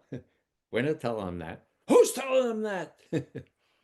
Kissinger is making this up because it's Italy that's the big game, and he just doesn't want any tint of socialism, communism. That's what this is all about. And Hillenbrand goes, he wasn't even Irish, but he goes, "Okay." That's what it was really amazing. So it was a really interesting role I played in those days, and that's how I kind of got a feel for Kissinger. Uh, Bright as hell, good in some respects, but awful in others. Yeah, like Cambodia and Chile. Let's talk. Before we talk about Cambodia and Chile, we have to recognize that he brought something that sounds completely radical today. Détente, not only with China and opening to China, but Russia ultimately, with Right. Brezhnev. And this is something now you can't even talk about détente. They achieved it. Tell me about that. How they did that, and what were you thinking at the time? What was your position? You were the Soviet expert. What were you doing with that at that time? Well, I was also in Germany, late 60s, and then again in the late 70s. Willy Brandt was, he and Egon Bahr and several of the other more moderate socialists in Western Europe had their heads screwed on right. And Kissinger was perspicacious enough to realize, these guys want to reach out to Russia. My God, how can you prevent them? Uh, let's have Ostpolitik, okay? So they did have decent relationship with Russia. Those were the days when you had fairly knowledgeable, moderate leaders in Germany and France, even, and other places in Western Europe. Now it's just the opposite. So Kissinger was able to create or facilitate the détente that existed that allowed not only the SALT Treaty, but later under Reagan and Bush, inter, the INF treaty, the treaty that Intermediate forbade nuclear force. uh, Yeah. middle uh, middle range ballistic missiles in Germany and in Russia. An incredible thing, just to remind people who don't know about it, there was a whole class of weapons, medium range in Germany, Pershing 2s are manufactured, and in Russia, SS-20s. And Gorbachev says to Reagan one time, let's get rid of them. Who needs them? I mean, they're just 10 minutes warning. We got the ICBMs. And so Reagan comes back to us and he says, well, what do you think? We said at least, we don't need them. Okay. They're really dangerous things. And long and short of it was that Reagan agreed and that Bush succeeded Reagan and he signed the INF Treaty, the Intermediate Nuclear Forces Treaty, and they abolished, they blew up, they banned the intermediate range ballistic missiles. I mean, that's never been done, and I didn't believe it could be done when I first heard about it. But when you get people with sensible minds together, even if they're diametrically opposed, like Reagan was to the commies, you say that Gorbachev is the real deal. He wants to do this deal. And the INF Treaty took hold, and it lasted 3 years longer than the SALT Treaty or the SALT II Treaty. Um, and that was all both abolished. Well, SALT was abolished by George W. Bush, the Intermediate Range Nuclear Weapons Treaty by Trump. And so here we are with no nuclear regulation treaty. And it's a more parlous situation than I've seen, well, since Mhm. the Cuban Missile Crisis. Well, Kissinger, being a student, of course, of European diplomacy and his belief in realpolitik and balance of forces, was able to do that. But when it came to Vietnam and especially Cambodia, it was quite a different matter. That was the secret bombing of Cambodia was secret to how many people, even in the CIA? Uh, we kind of knew it. I didn't know it directly. I was watching Soviet foreign policy toward that part of the world, including Vietnam. I didn't really know it until it was revealed, partly by what Dan Ellsberg revealed, if memory serves. So, it's really an insidious sort of thing. And, you know, I played a marginal role in here, or I tried to. Uh, Averell Harriman, who knew just about everything, okay, he assured our leadership that when push comes to shove, the Russians, they'll pull our chestnuts out of the fire sure as can be. And I can play a role in that. That was BS. And I try to tell my uppers, I say, this BS. Russians don't have any influence in Hanoi. What do you mean? They give them weapons. Yeah, they give them antiquated SA-1s and SA-2s and just a handful. No, they don't have any influence. You know why? Because they saw the Vietnamese communists down the road at Geneva in 1954. Okay, and they never the Vietnamese don't trust them. They don't trust the China. They can do it by themselves. And I tried. I remember when our third my third daughter was born, I was in the instead of in with Rita, I was in the room outside writing a memo for the next day saying, look, for God's sake, realize that the Soviets are going to take you out of this. So maybe it was, maybe Harriman didn't really even believe that, but the deep state was in that. The CIA had all kinds of thousands of people there. And of course, when that guy Ziem was killed, he was killed on the orders supposedly approved by a guy in the State Department, but JFK never really approved that thing and was shocked when Siem was killed. Matter of fact, I think it was 2 weeks before he himself was killed. Right. So you mentioned Dan Ellsberg, who you became friends with. Um, what were you thinking? You were at the CIA, and these Pentagon Papers come out, and he's hiding in a motel in Cambridge, Massachusetts, and then he finally emerges and turns himself in. It was everyone was talking about it and talking about him. What was your view of Dan then at that moment, not later? What you thought of him later? Oh, that's a tough question, Joe. I was still a little wet behind the ears, and I said, "Ooh, wow, this is pretty treacherous stuff." And but then as I read it, I saw where Dan was coming from. My God, this whole policy is full of lies and dangerous lies and all that stuff. And so I came around. One had to be a little circumspect in praising Dan Ellsberg at the time, but he came out Right. all right because our judicial system worked, and he became a very, very close friend of mine. He was just a dear friend for many years before he died 2 years ago, I guess. Yeah.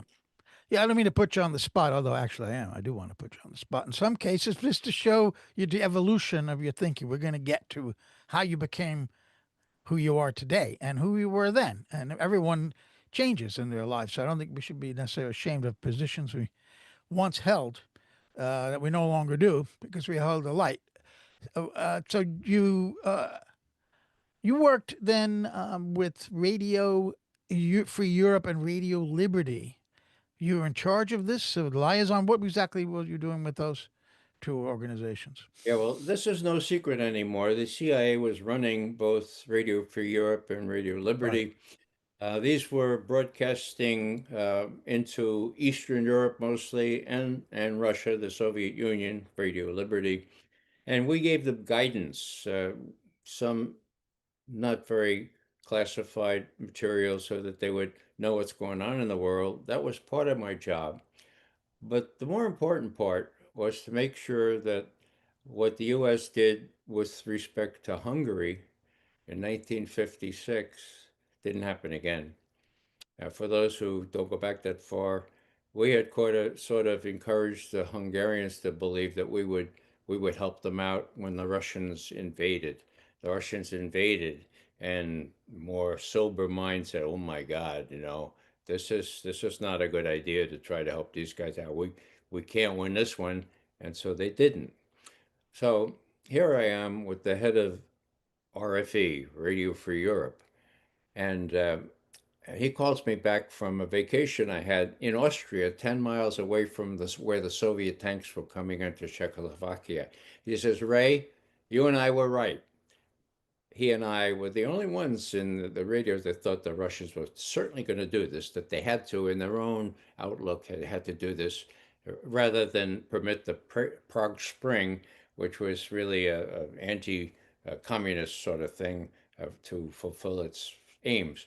So he says, now, what do we do? And I said, well, Ralph, his name was Ralph Walter, Ralph, we can't do what we did with respect to Hungary, and I'm here to make sure that doesn't happen. Make sure your bureaus, uh, broadcasting in Czech and Slovak, and all the other East European bureaus, do not give people the illusion that the U.S. can intervene here. It's hard, and it was really hard listening to Smetana and Radio Prague go off the air. But at least fewer people were killed, and that was my role. I was a liaison officer there.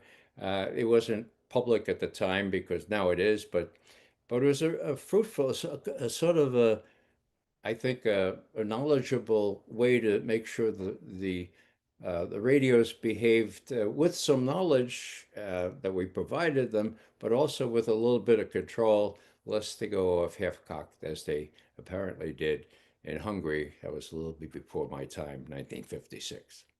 You had to get clearance from somebody more senior back in Langley to give that advice to No, prevent the it was Czechs from all thinking we were arranged. going to get them. Yeah, No, that was my role as I went out there. I was known as someone who thought the Russians were certainly going to do this. There were a lot of people that were so captivated by the Prague Spring and oh, yeah, this Dubček is going to get away with this. Oh my God, look, the East Europeans are going to fall apart. And I would say, no, that's not my idea of how Brezhnev works here. We have the yeah. Brezhnev doctrine. I think we're going to see that employed here.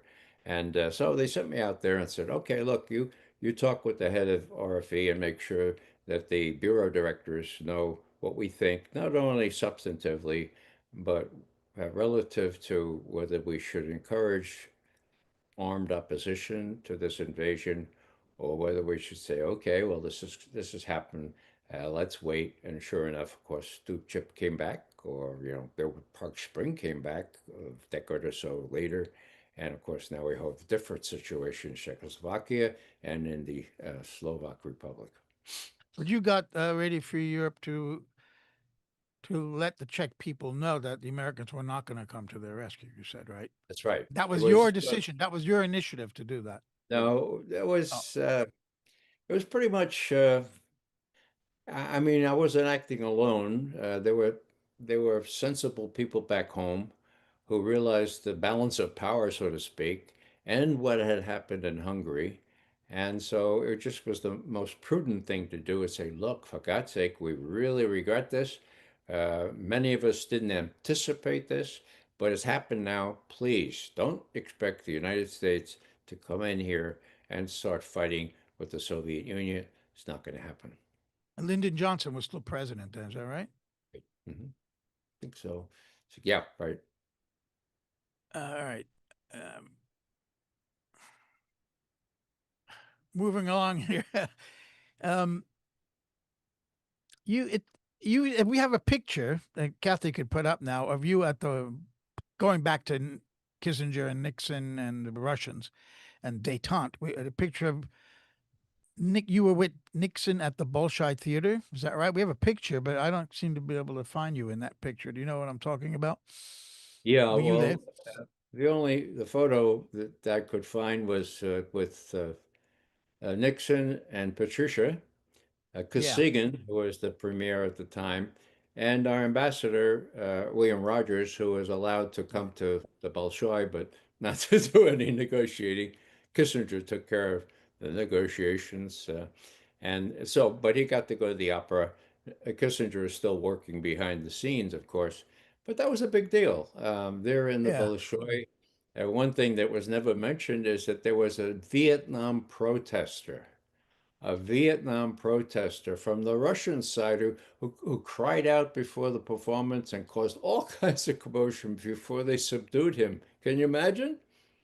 And then, No, never know yeah, that. and then I have a front seat there, and all of a sudden, the Secretary of the Navy, uh, John later senator from the great state of Commonwealth of Virginia, John, whatever his name is. He came in late because he was concluding the Law of the Sea Treaty. And somebody said, would you give uh, John Warner, Secretary of the Navy, your seat? And so I said, sure. So I gave him my seat, and 2 rows back, I got another one. And I tried to put that into play later with John Warner, but it didn't work. But that's a long story. We'll go to that later if you want. Right. You could see Kissinger in that picture, by the way, but you're not in the picture. So in 1972, you were posted to a U.S. embassy in a key European country. You're at liberty to tell us which one it is. I have. Ich glaube, das muss Westdeutschland sein. But I don't know. Is it? Ja, freilich. Yeah, I was in Munich again, and by that time I had learned German and Bavarian, or I could speak some Bavarian. So, yeah, that was I was twice in Munich, and that was really pretty good duty. And the reason I got there the second time, as explained by the director of analysis, was, man, McGovern, we just couldn't find anybody else that speaks fluent German, so you're going to go again. I said, oh, thank you very much, you know. But it was really a heady time. That was 77 to 80, and there was lots of stuff going on there. And in that role, I was Verbindungsmann. I was the liaison officer to the German intelligence service, the BND, which was right across the little river there. And so now it's moved, of course, to Berlin. But that was really quite an education. There are a lot of BNDers that did the goose step, so to speak, and had Really? to, had to figure out which ones were. There were some young ones that were really good on places like East Germany. My duty was to give them what information we could give them as allies, and to take from them what special information they had on East Germany or Poland or some of the near countries there. And I got to know the Germans pretty well. And now I'm aghast at what has happened with the German leadership that has succeeded to the top. Merz and that company, they no relation to what I observed back in the 60s and the 70s. Well, you said there were some goose steppers there. So we have to recall that Reinhard Gehlen, who was the head of one of the branches of Hitler's intelligence, became the head of the BND in West Germany, which is shocking to me still to this day. So there had to be a That's how lot of bad goose. The goose stepper was at the top, and it now they're was. back again. Is what you're saying, right? Right? And you know, what better manifestation of how hatred for the Soviets and the communists and all that stuff. If you were against the communists, they didn't mind if you were a Nazi through and through. If you ran the Bundeswehr or the if you ran the Nazi intelligence service vis-a-vis Russia, well, you were welcome to us. You know, you come here because we had the common enemy. Yeah, imagine how the Russians felt about that, my God. And Werner von Braun and all these other guys that got under paperclip and all these other programs that let them in our country because they hated the Russians as much as we did. It's the Yeah, only qualification, really. shocking. And they let Stefan Bandera live in Munich until the KGB bumped him off in 1959. But that's another story we won't begin right now. While you were in Europe, I have to ask you about one operation. Um, we talked about Dulles. One of the first CIA operations was um, in Europe in the Italian election of 19. This is before Dulles was the director, but it was 48 election in Italy or 47 where bags of cash were, see, American cash was poured in there to try to make sure the communists stay out of power in Italy through the ballot box, right? Through the ballot box. And then there was an operation that happened that there were some false flag attacks that made it look like the Red Brigades or somebody else was doing this and it was actually right wing groups in a NATO stay behind operation called Gladio. You were in Europe then for the CIA. What do you know about Gladio? Did you know about it then? What can you tell us today about it? Sorry. I mean, really and truly, didn't know anything about it. This is the operations part Right. behind the turnstiles, okay? Now, even though I was working in an operations base run by the operations people, there were hermetic seals between what I was doing in liaison and what the operations were doing. Every now and then I'd get a glimmer about stay behind operations and stuff like that, but I knew nothing about that. What I did know, of course, later is how manfully Kissinger and the others, as early as 48, as you point out, that was Colby actually. Colby as a young operations officer, making damn sure with bags of cash that the PCI, the Communist Party of Italy, didn't get anywhere near a shore of the power.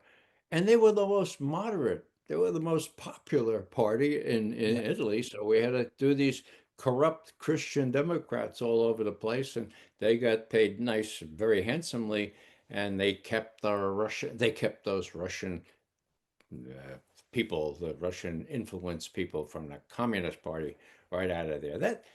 that perdures now. My God, there's a Russophobia that's kind of resurrected now, and it just bothers me greatly because it's very dangerous stuff. But we can get into that later. So the turnstile traveled with you when you were in Germany. There was the turnstile was there too. You didn't Yeah, I have always anything. include. You were separate from that, even though you were out in the field. You were at the embassy. They were at the embassy too, weren't they? The operations people, didn't they also work out of Yeah, the embassy? yeah, but in a different part. You had a turnstile in the embassy. That's what I'm trying to say. So that's quite interesting. Yeah. Now let's get to the yes. Well, I I'm want to just get going to say that if we were given a chance to comment on Operation Gladio, they knew what we would say. So better not even to ask the analysts. Let's right, let's just do it because we got the money and we got the approval and Alan right. Dulles or his successor. So yeah.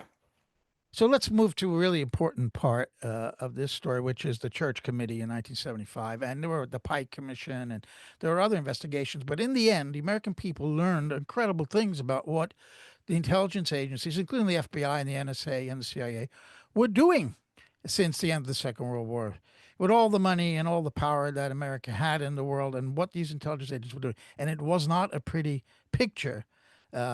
Assassinations, domestic spying, all kinds of awful things. What did you know about it? You just said you didn't know what the operations people were doing. So were you also learning from the church committee, like everybody else, what the operations people had been up to? But not directly. In other words, not from in-house or across the turnstile sources. Uh, in the early 70s, I was totally consumed as branch chief of the Soviet Foreign Policy Branch with the SALT negotiations, with what Russia was doing in Vietnam and vis-a-vis China and all that kind of thing. So later on, when I changed jobs and was the National Intelligence Officer for Europe, that's when I got into this stuff and had to do that job because my boss was testifying before the Church Committee. But the Church Committee revealed that the CIA was in the media in an incredible way, strangling the media and affecting it not only in the United States, but in places like Germany, for God's sake. And all that was strongly condemned, but my God, nobody was held accountable. That's the deal. You don't hold anybody accountable. Instead, you set up oversight committees, Senate and House, and they're going to ride herd on what these people do. Right. It may have worked for a year or two. Now they've become the overlook committees, not the oversight committees. And, you know, the people that deal with Congress are from the operations side. They know how to manipulate people. They know how to recruit people. They know how to blackmail people. So, talk about the deep state. It's real. So you learned things too. The revelations that came out in the church committee report were new to you. Of course. Yeah, I didn't know about trying to poison Castro with a poisonous what was it, diving suit, Yeah. snorkel Cigars, suit, all kinds of, yeah, cigars, all this stuff, exploding crazy stuff. cigars. Yeah. And the letter and the that was sent to Martin Luther King, trying to blackmail him, and all these incredible things. So this was all new to the people on the other side of the turnstile. How bad it was is illustrated by the fact that the Attorney General was Robert F. Kennedy when J.F. Hoover wrote that letter, or had his people write J. that Edgar letter Hoover. Mm. to Dr. King. Deep state again, Yeah. still. You then went to work for what was the consequence to the CIA of the church committee? The budgets were slashed, I believe. Uh, did it affect the operations side to some degree? Because there was this. I read about George H.W. Bush, who you then worked for when he was CIA director, and we're going to talk a little bit about that because you had quite a relationship with Bush. It looks like. He created something called the Safari Club, where they were Pakistan, which was pro-American, of course, then, and Egypt, and to do some kind of off the books intelligence. Tell us a little bit about that. Was that a consequence of the church committee revelation, or something totally different?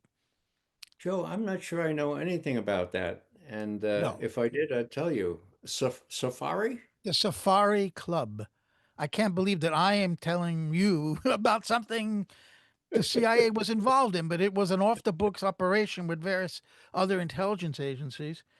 And I think that the BCCI scandal came out of that kind of a relationship as well, which was BCCI. a Okay. big thing at the time. Okay, so yeah, Sorry. I think George H.W. Bush was when he was CIA director was involved in this, and that it, again it didn't come out of the budget of the U.S. government with the funding of the CIA, which is secret, of course.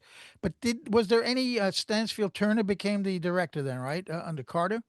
And you Right. dealt with him a little bit. Was there a different culture in the CIA after the church committee? That's my question. Or you didn't notice any difference? Say it again. Was there a different culture in the CIA after the church committee? Well, there was great. Well, not so much right after the church committee, but when Stansfield Turner came in, um, I'll tell you a little story. I was with Stansfield Turner, Admiral Turner, in a green room several years later after he had left and I had left. And I said, Stan, I mean, not Stan, I said, Admiral, tell me, you were able to get the intelligence community working together in a way that I had not observed, and I had pretty good seat in watching this. How'd you do that? And he said, I'll tell you a story. So I'm commander of the Sixth Fleet right out there in the Mediterranean, and I got a word from one of my people. Oh, you're going to be asked to be the head of intelligence, the director of Central Intelligence. Jimmy Carter, your old classmate, he wants you to do. You're going to get a call about 10 minutes, okay? Right. This is the lesson. Use that 10 minutes. Make sure before you say yes, you figure what terms you want to serve under before you say yes, before later it's too late. Okay, so I'll get a call. Oh, yes. Oh, thank you, Jimmy. Thank you so much. Oh, well, I don't know if I, you know, you're an army, you're a military man. You know how well we are taught not to accept responsibility without accountability. In other words, we don't want to be responsible stuff that we don't really control. So I don't know. I've really had problems with this intelligence community, so-called. They do whatever the hell they want. You want me to be on top of all this stuff, but I don't know if I can do that. So I tell you right off the back, I don't know if I can be head of the intelligence community such as it is today. Okay. Carter says to, okay, I'll fix that. Boom. 3 days later, a memo comes out from Carter. I have appointed Stansfield Turner, Admiral, to be the head of Director of Intelligence. You will cooperate with him whenever he asks you. And I have told him that if you withhold information that he needs, he's to come to me directly and tell me, and I will fix that right quick. Oh my God.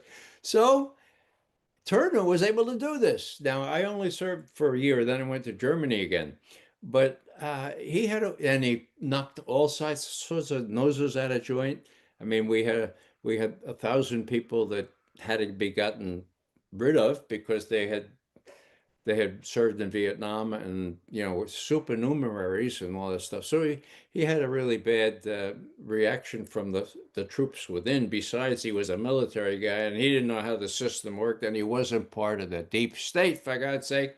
So it's too bad that he only had 4 years. And when I think about when I think about how that all went down, I think it's really kind of too bad that Carter was edged out of the presidency, because I think they could have made a change if Carter finally realized that he can't run the government with a bunch of Georgia crackers. Sorry about Georgia crackers, but that's what he tried to do.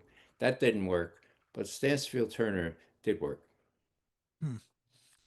So from 1981 to 85, you joined the Daily Brief. And I want to know about you were briefing members of Reagan's team. But before, one of those, of course, was Vice President George H.W. Bush, whom you Right. also worked for when he was briefly the head of the CIA under Ford. So I Right. wanted to know, I want to ask you about some personalities there. First Bush, and then George Shultz, the Secretary of State for foreign affairs of Reagan, and also Weinberger. I think you also must have briefed Weinberger. Tell me about those Right. three guys. Well, uh, when President Reagan got used to being briefed every morning, he really liked it. But when they got to Washington and he was inaugurated, George H.W. Bush said, Mr. President, I'd like to get those briefings too. And I think the Secretary of State, Defense, and so forth, they should get briefings too. So what time do you want to do that? Early in the morning.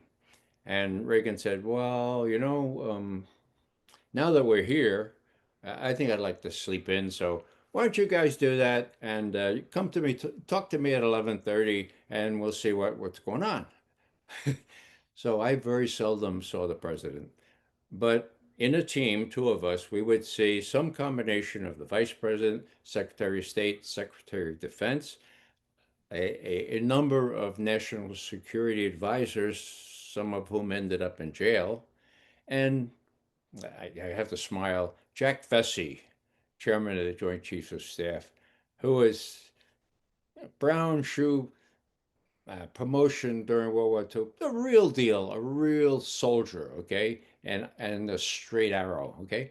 So there were straight arrows like him and Schultz, and to a degree the vice president, and then there were crooked arrows like Weinberger, who had this anti-Soviet, this whole. So it was really quite a thing because we did this one-on-one, one-on-one. It was the first time ever in the agency history that we had this kind of access. And so, except for the vice president, every now and then he would have his associate, his national security advisor there. Anyhow, we could tell him what it was. And I used to interrogate the analysts who wrote the articles, or well into the evening before, and then get there 5 o'clock the next morning, make sure I figured out what was going on in the world, and I would one-on-one access. And so when Schultz, for example, who would listen, you know, uh, I'm in his anteroom and I get a ticker. Ticker comes from a ticker machine. It's AP ticker. So, oh, you've been invited to see Gorbachev in Moscow. He looks at me and says, I suppose your superiors would think that a terrible idea to meet that commie. And I say, Mr. Schultz, I don't know what to say. They said, what do you think? He knew I was a Soviet expert. I said, well, I don't always agree with my superiors, and particularly on the subject. Well, not just because of me, but because of George H.W. Bush and some of the more enlightened national security advisors and Jack Vesey, uh, we prevailed. Bill Casey, Robbie Gates, who said, Khrushchev is just a clever commie, no more than nothing. The Communist Party of the Soviet Union will never give up power, for God's sake. Well, we prevailed. And we got treaties like the INF Treaty that I mentioned that were possible because détente came in, and we were inches away from total abolition of nuclear weapons in Reykjavik, when the smarter guys who later went to work for Northrop told Ronnie Reagan, Mr. President, this sounds good, but then there can be no Star Wars. Then you won't be able to prevent the whole country by this ABM system from being. So Reagan said, well, okay. Inches away, 1986, I think, or 87. I was still around. It was awful how close we came. Anyhow, so it was incredible duty. We were trusted. Every now and then, Bill Casey didn't like what I wrote about some of his friends, like Imelda Marcos, stuff like that. But he would confront me before my supervisors. My supervisors would be very nervous about it, partly because I could never understand the guy. I'd say, Mr. Casey, I'm sorry, could you say that again? Now, I have a hearing problem, but he had a speaking problem, right? They never asked him to say it again. Say that again. Well, why did you write this thing about Melda Marcos? Well, actually, I have the source right here, Mr. Casey. Would you like to see it? Yeah, oh, first-hand information, right? So he said, well, next time let me know.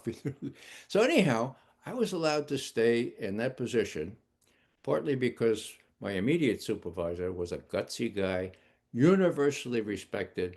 So when Bobby Gates said to him, let's get rid of McGovern, my supervisor would say, okay, that's fine. You go tell George Bush and George Shultz that you're going to get rid of McGovern. That's fine. We'll find somebody else.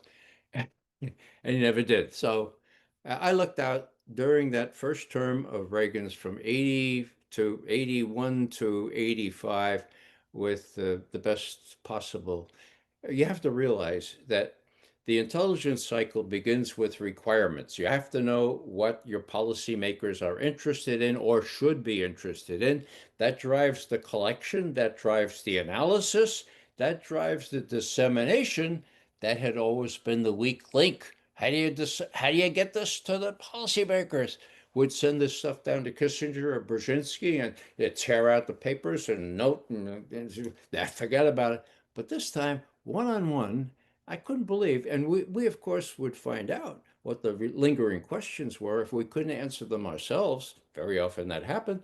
We'd say, we'll get back to you later today or tomorrow if you wish. And we go back and drive the collection again. So the intelligence cycle was all kind of embodied in this briefing process. And the system worked to the degree that we gave them honest answers. And we did that in part despite guidance from Bill Casey and Bobby Gates. So what you had a pretty close relationship with George H.W. Bush. Yeah, We it have a was always picture a of you shaking it. Tell it was us always about it. he had a great sense of humor, right? So one time, he says the day before, he says, "Look, I'm going to go to a cabinet meeting. I'll come in the West Wing. You just sit where you can see me. We'll go up the inner stairway." So I'm sitting there, and he comes in, and cabinet ministers come in, and here's Weinberger, and he comes in, and he looks straight at me, and he says, "Hey, Ray." And I'm thinking, oh my God, he knows my name. I've only been briefing him for a whole year, and he knows my name. And before I wave back, I look behind me. It's Ray Donovan, Secretary of Labor. Then Bush comes in. Ray, we go up that little stairway to my thing. And the stairway smelled like two dogs had been sick there all night, So he said, my God, Ray, what's this? I said, well, it smells rather. Yeah. He says, you know what the word for that is. You know how that smells. You know who you remind me of? I said, no. LBJ, when he came into this house, remember what he did? First thing he did? No, he did. Uh, he sent Linda and Lucy up to Harvard. Do you remember why? To the top of the stairs by now. I said, no, why? He says, so that they could learn how to say, you don't say, instead of, no shit. Here I am trying to brief him on things like the Philippines. And we go into his office, and I did my little thing, but I said, my God, this guy is fun. He was fun. He was also corrupt when it came to Iran Contra and other things. I still had hopes for him when he was president that he would, when Gorbachev wanted to say, okay, let's make a deal, no more NATO encroachment toward Russia, that he would make that stick. He made that promise, of course. Ironically, it was a Democrat, Bill Clinton, that reneged on it. And so we have Ukraine, about which John Mearsheimer warned at the time, 12 years ago, that if we continue to try to get Ukraine in NATO, this would destroy the Ukrainian people and the nation. And that's unfortunately what has happened now. And then, of course, he did what you were describing about getting the hopes of the Czech people up that the Americans would come to their rescue when he told the Kurds and the Shia in the south of Iraq to rise up, and there was no Americans there to help them. So he made that. I think it's fair to say that fatal error, plus the whole entrapment of Saddam. I think to start this war. So yeah, but anyway, on a personal level, he and you got That, along that's the better that's the than hard part. That's the hard yeah, part. You have to separate those things. So, yeah. I was the only person when on Saturday we briefed them up at the vice president's house, right? And he had an incredible cook and they served incredible delicacies. And he'd say, "Would you like some, Ray?" Of course, you know. And when I came back, I told my uppers that you're not supposed to. No, you're not supposed to. So it was very cordial, and Hmm. actually, we stayed in touch after he left and after I left, and we could talk about that a little bit too, because I tried to warn him about how his son was becoming captive to these neocons, and this would be not a good idea. And he said, "Oh, don't worry about my son." He said, I thought in the beginning, yeah, I thought that he might become too much a part of the crazies in his note, okay, in his handwriting, okay? But I Yeah. think he's much more so. So, you know, it was kind of nice to have him as a friend, but the more I learned about the other things that he was responsible or allowed by the deep state, that's always a mixed bag. The crazies, of course, in that note he wrote you are the neocons. And you were trying to warn him about his son getting too close to them, which, of course, happened. And he wrote back to you. Um, you didn't go to his funeral, did you? I didn't, no. Yeah. Yeah. Okay. So let me ask you this. I had written down a question you've already answered, but I just want to tell you what the question was. I who briefed Reagan? And then I wrote, was he awake counting jelly beans? But you just explained that he wanted to sleep until 11:30. Because I was reading the notes that you sent me, and no one was briefing Reagan, and I found that quite curious. So that answer was Well, finally got the answer to that. it was interesting because each one of these people who saw Reagan at 11 or 11:30 had been briefed out of the same book with enhancements by people like me and others to the degree you wanted to bring up to date on what happened overnight or in answering questions. So the system worked a little better, I think, that way because everybody knew what everybody else had been briefed on and told, and they would be speaking from the same script. And people like Bill Casey was not in on this, but he had his own private arrangement with Ronald Reagan where he would talk to them one on one. So you never knew exactly what Reagan was going to decide. He had Yeah. this substantive thing, but he also had this operational thing with Casey running things like Iran Contra and people in the NSC like Oliver North doing his bidding, and people in the Defense Department like Weinberger and Powell knowing all about this. Yeah. When Weinberger was indicted, right, that he was, you know, he knew about Iran Contra, and Colin Powell was asked him, did he keep a diary? And Colin Powell said, "Oh yeah." I said, Colin, for God's sake. You know, I used to brief Colin, who's also from the Bronx, right? I used to come in about ten minutes early and brief Colin about what I was going to talk to his boss about, you know, his boss, chairman of the Joint Chiefs of Staff, okay?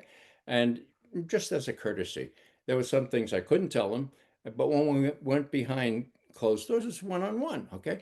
So uh, when I went into Weinberger's office, you know, right in the middle of this big desk, he had this diary, a big diary, you know, and he used to annotate and all. So when Colin Powell said, "Oh, I don't know if you had a diary," well, uh, Weinberger was convicted anyway, and of course he was pardoned on George H.W. Bush's last day. I Talk see. about the deep state again. Wow. Yeah. Of course, Ray's talking about the Iran Contra scandal, where the Congress had cut off funding for the Contra rebels in Nicaragua, and the geniuses in the White House got this guy Oliver North in the basement to run the operation where they would sell arms through Israel to Iran and get the money and illegally send it to the Contras to fund these death squads that killed some American nuns, which is why the Congress cut it off to begin with. Ray, I want to ask you, go back for a moment. When you first entered the CIA, you said they gave you a book in which you read about the overthrow of Mossadegh in Iran and all these. Was that book classified when you read No, it? no. Well, we can kind of piece together who wrote it, right? Yeah. I think So there his was name was public Harry. knowledge. There was public knowledge that there had been a CIA back coup in 53 Well, in Iran as uh, early as 1963, we're talking 10 years later. 1960, 1961 now.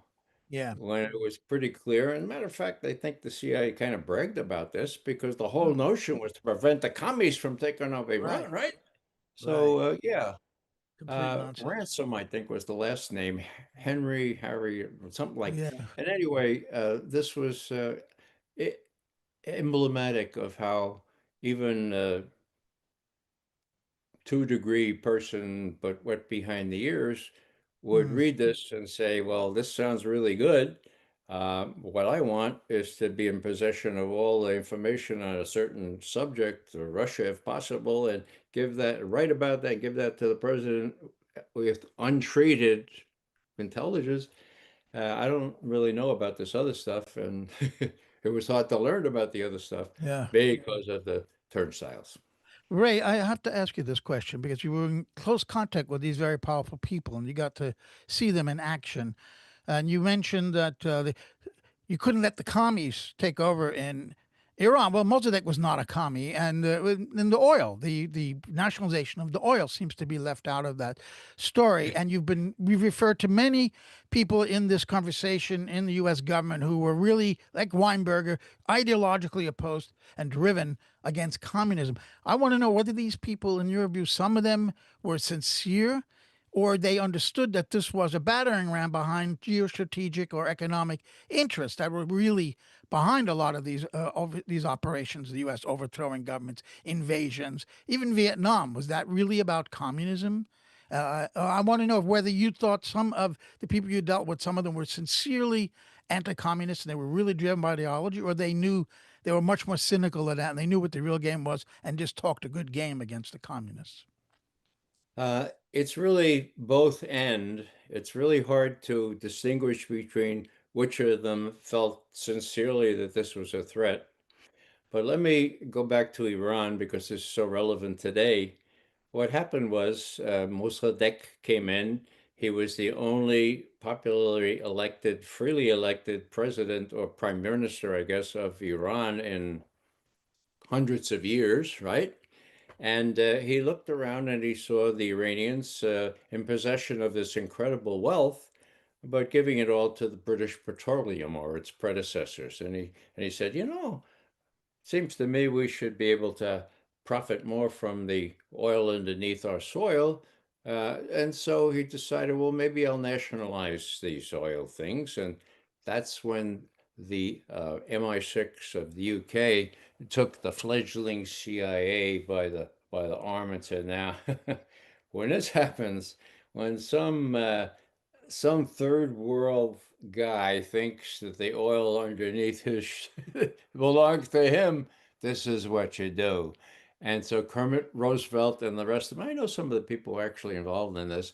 Later, they regretted it. Were they persuaded to go ahead and overthrow the popular elected guy? Most of that he was on the cover of Time.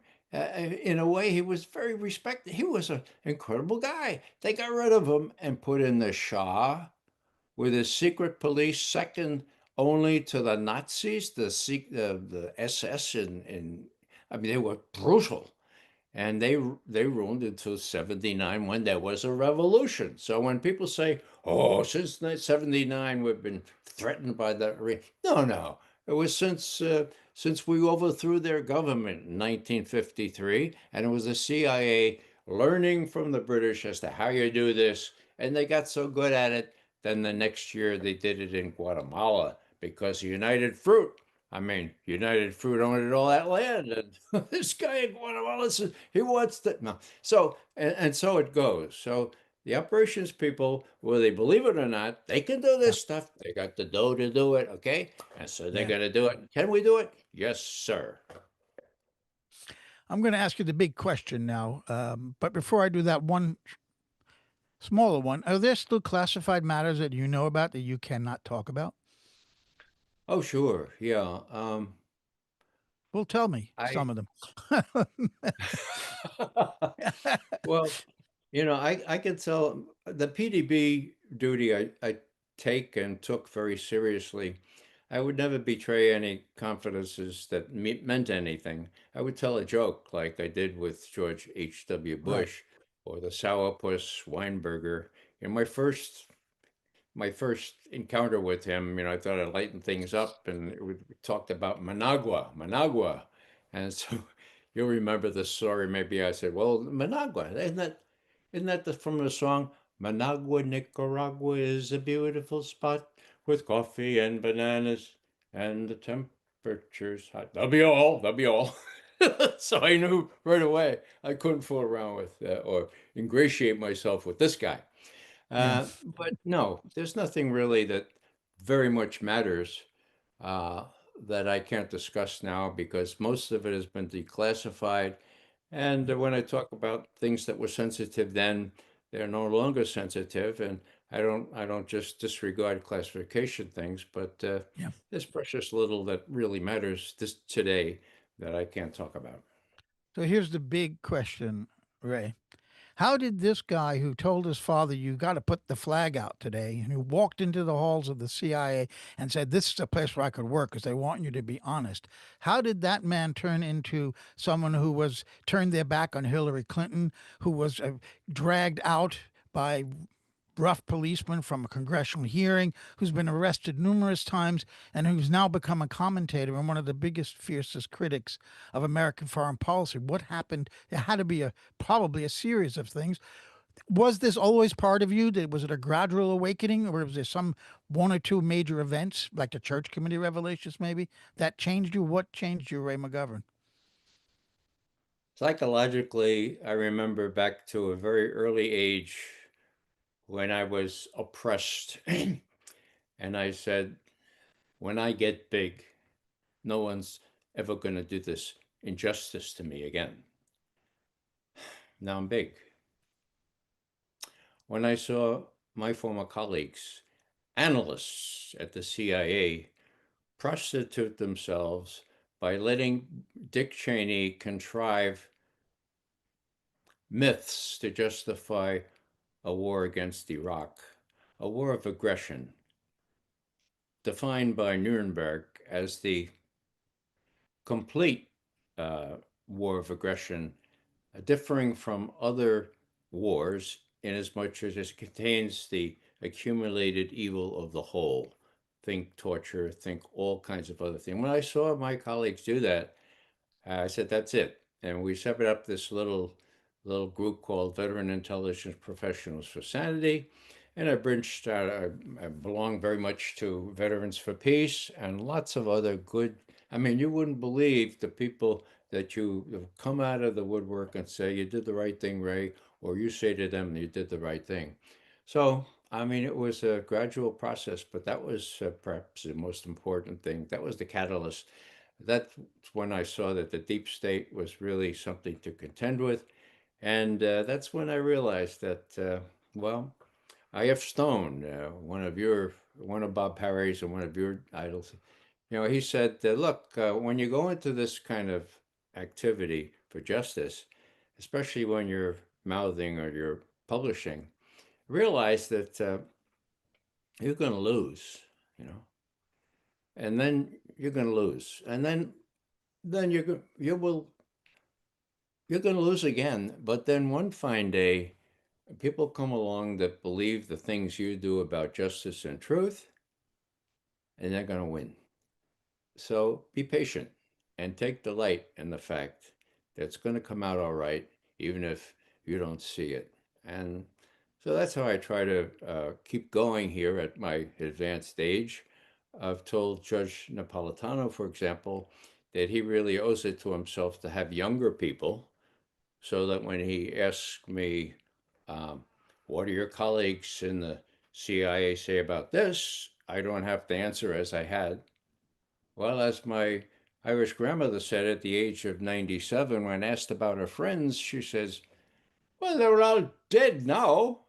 And so it is with my colleagues at the age. They're all dead now. So what I'm trying to do is just speak for those people who are still alive and still pursue justice and truth.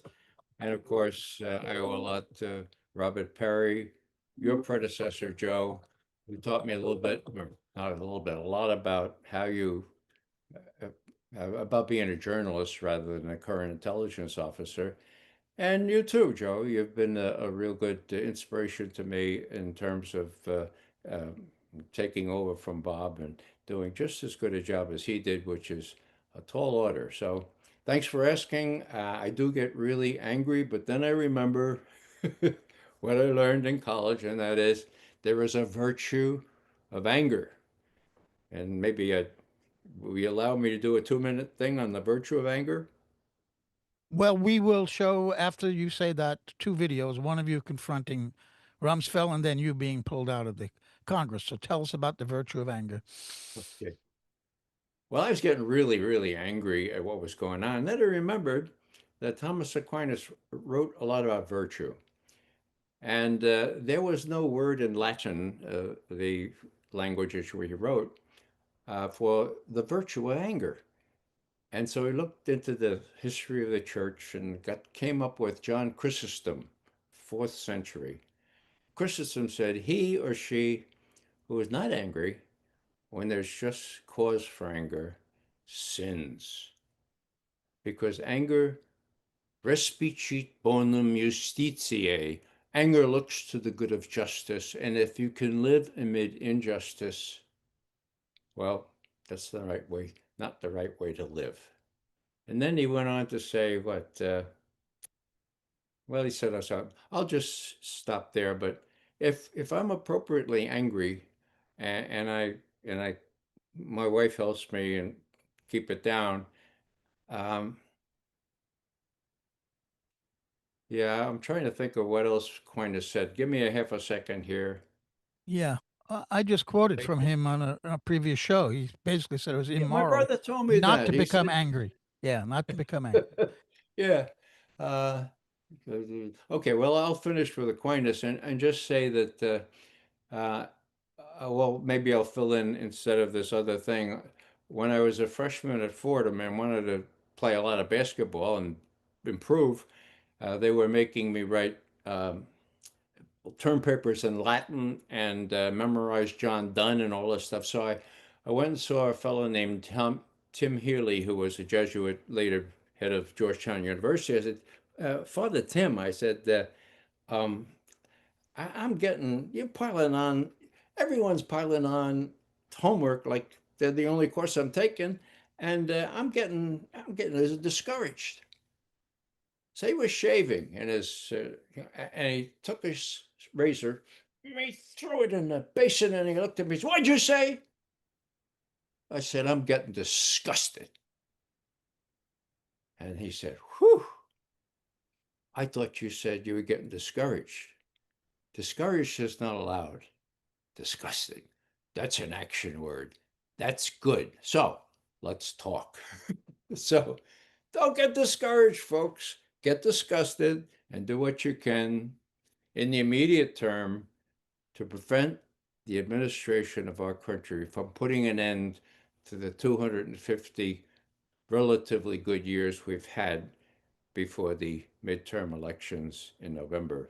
I'll end at that. Thanks very much, Joe, for taking me down memory's lane here and for allowing me to expatiate as a Irish extrovert loves to do.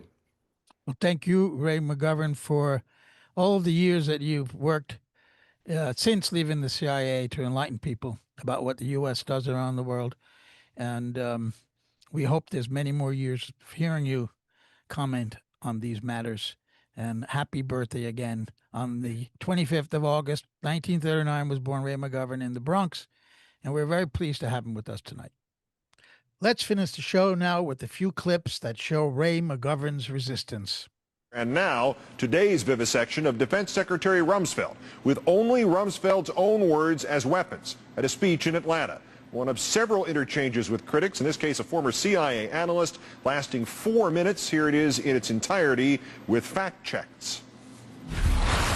I'm Ray McGovern, a 27-year veteran of the Central Intelligence Agency and co-founder of Veteran Intelligence Professionals for Sanity. I would like to compliment you on your observation that lies are fundamentally destructive of the trust that government needs to govern. A colleague of mine, Paul Pillar, who is the top agency analyst on the Middle East and on counterterrorism, accused you and your colleagues of an organized campaign of manipulation. Quote, I suppose by some definitions Could you get to your question, that'd be please? called a lie. Atlanta, September 27, 2002, Donald Rumsfeld said, and I quote, there is bulletproof evidence of links between Al-Qaeda and the government of President Saddam Hussein. Was that a lie, Mr. Rumsfeld, or was that manufactured somewhere else? Because all of my CIA colleagues disputed that, and so did the 9/11 Commission. And so I would like to ask you to be upfront with the American people. Why did you lie to get us into a war that was not necessary and that has caused these kinds of casualties? Why? Well, first of all, I haven't lied. I did not lie then.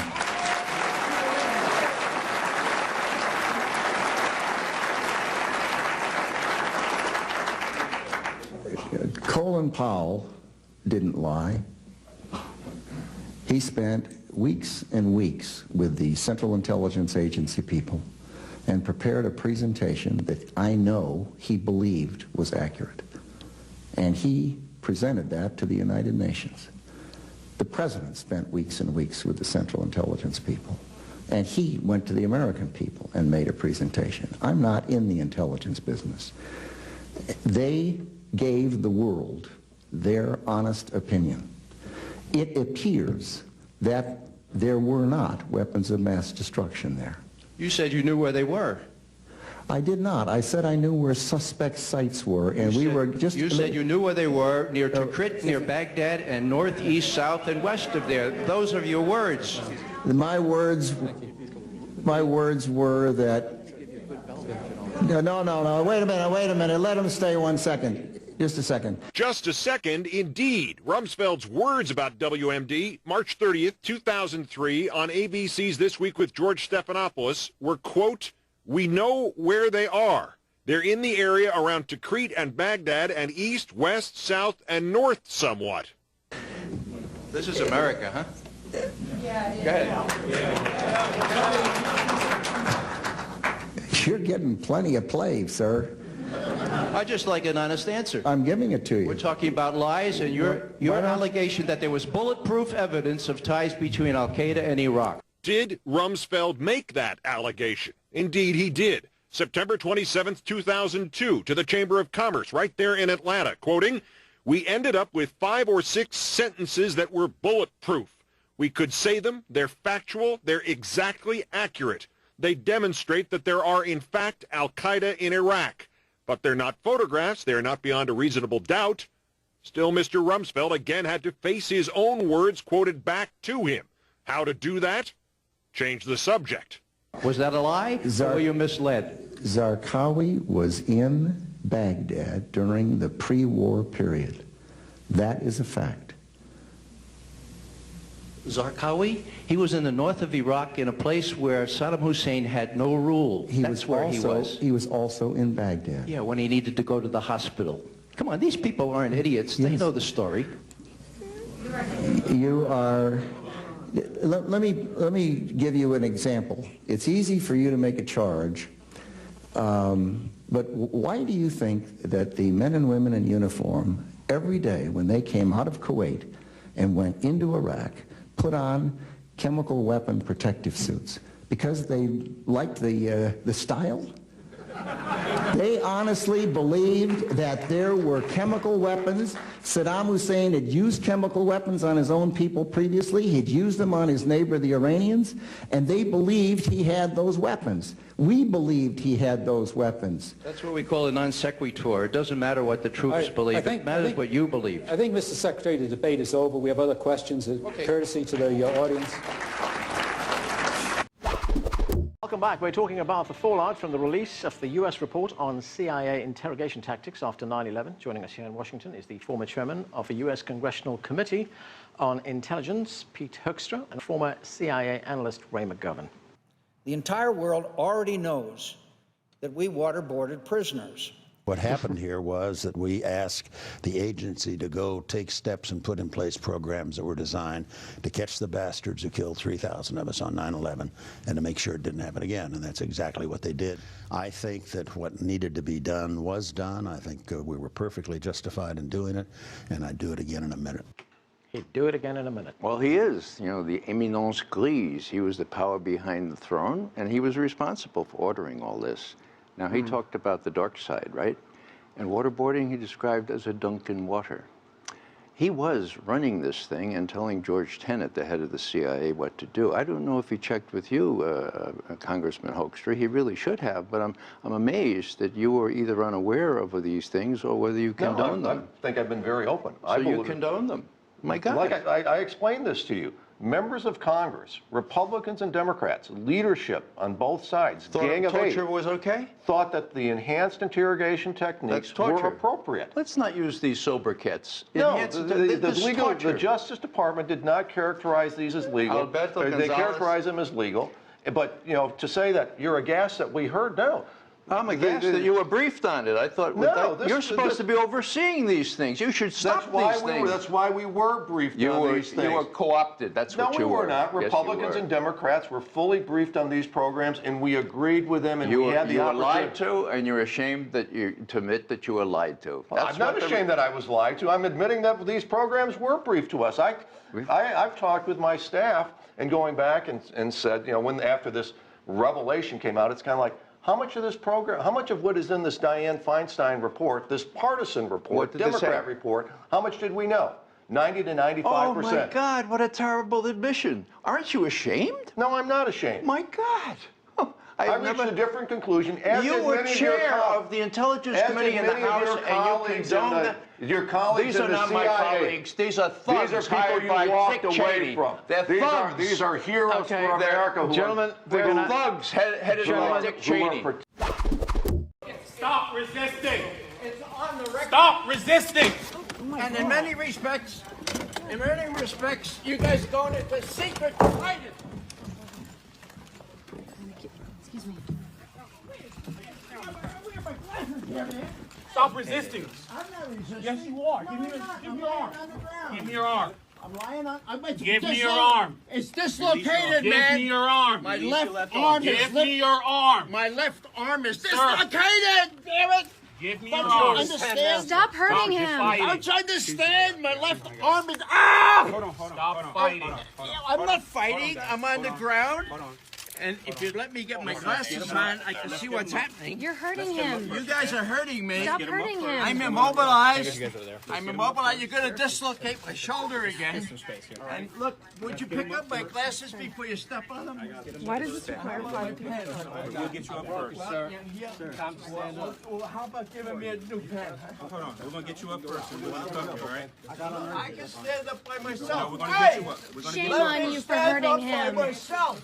I'm not a terrorist. Sir, get up on your I'm a feet. CIA, Roll him on his side. 27 years, analyst and operations. Now sit up, sir. Waterboarding can never be Sir, are you going to stand up for us, sir? I'll stand up. All right, come on, please stand up, please. Never be declared. Oh, look at this. Come on and stand up for us. Okay, All right.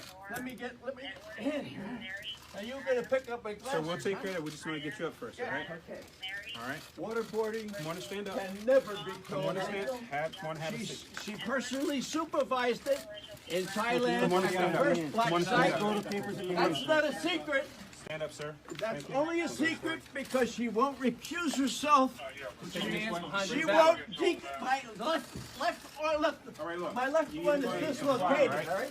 I'll go out. Yeah. All right. I'll go Relax out. here. But I wish that you Relax wouldn't here. beat up an old man, huh? You decided that you You an wanted to officer? demonstrate. You I was decided an to officer demonstrate. too. Well, these guys are the thugs that actually torture people. Come on this way. Shame on you for hurting him. For CN Live, this is Joe Lauria saying goodbye. Thanks, Joe. Thank you, Ray.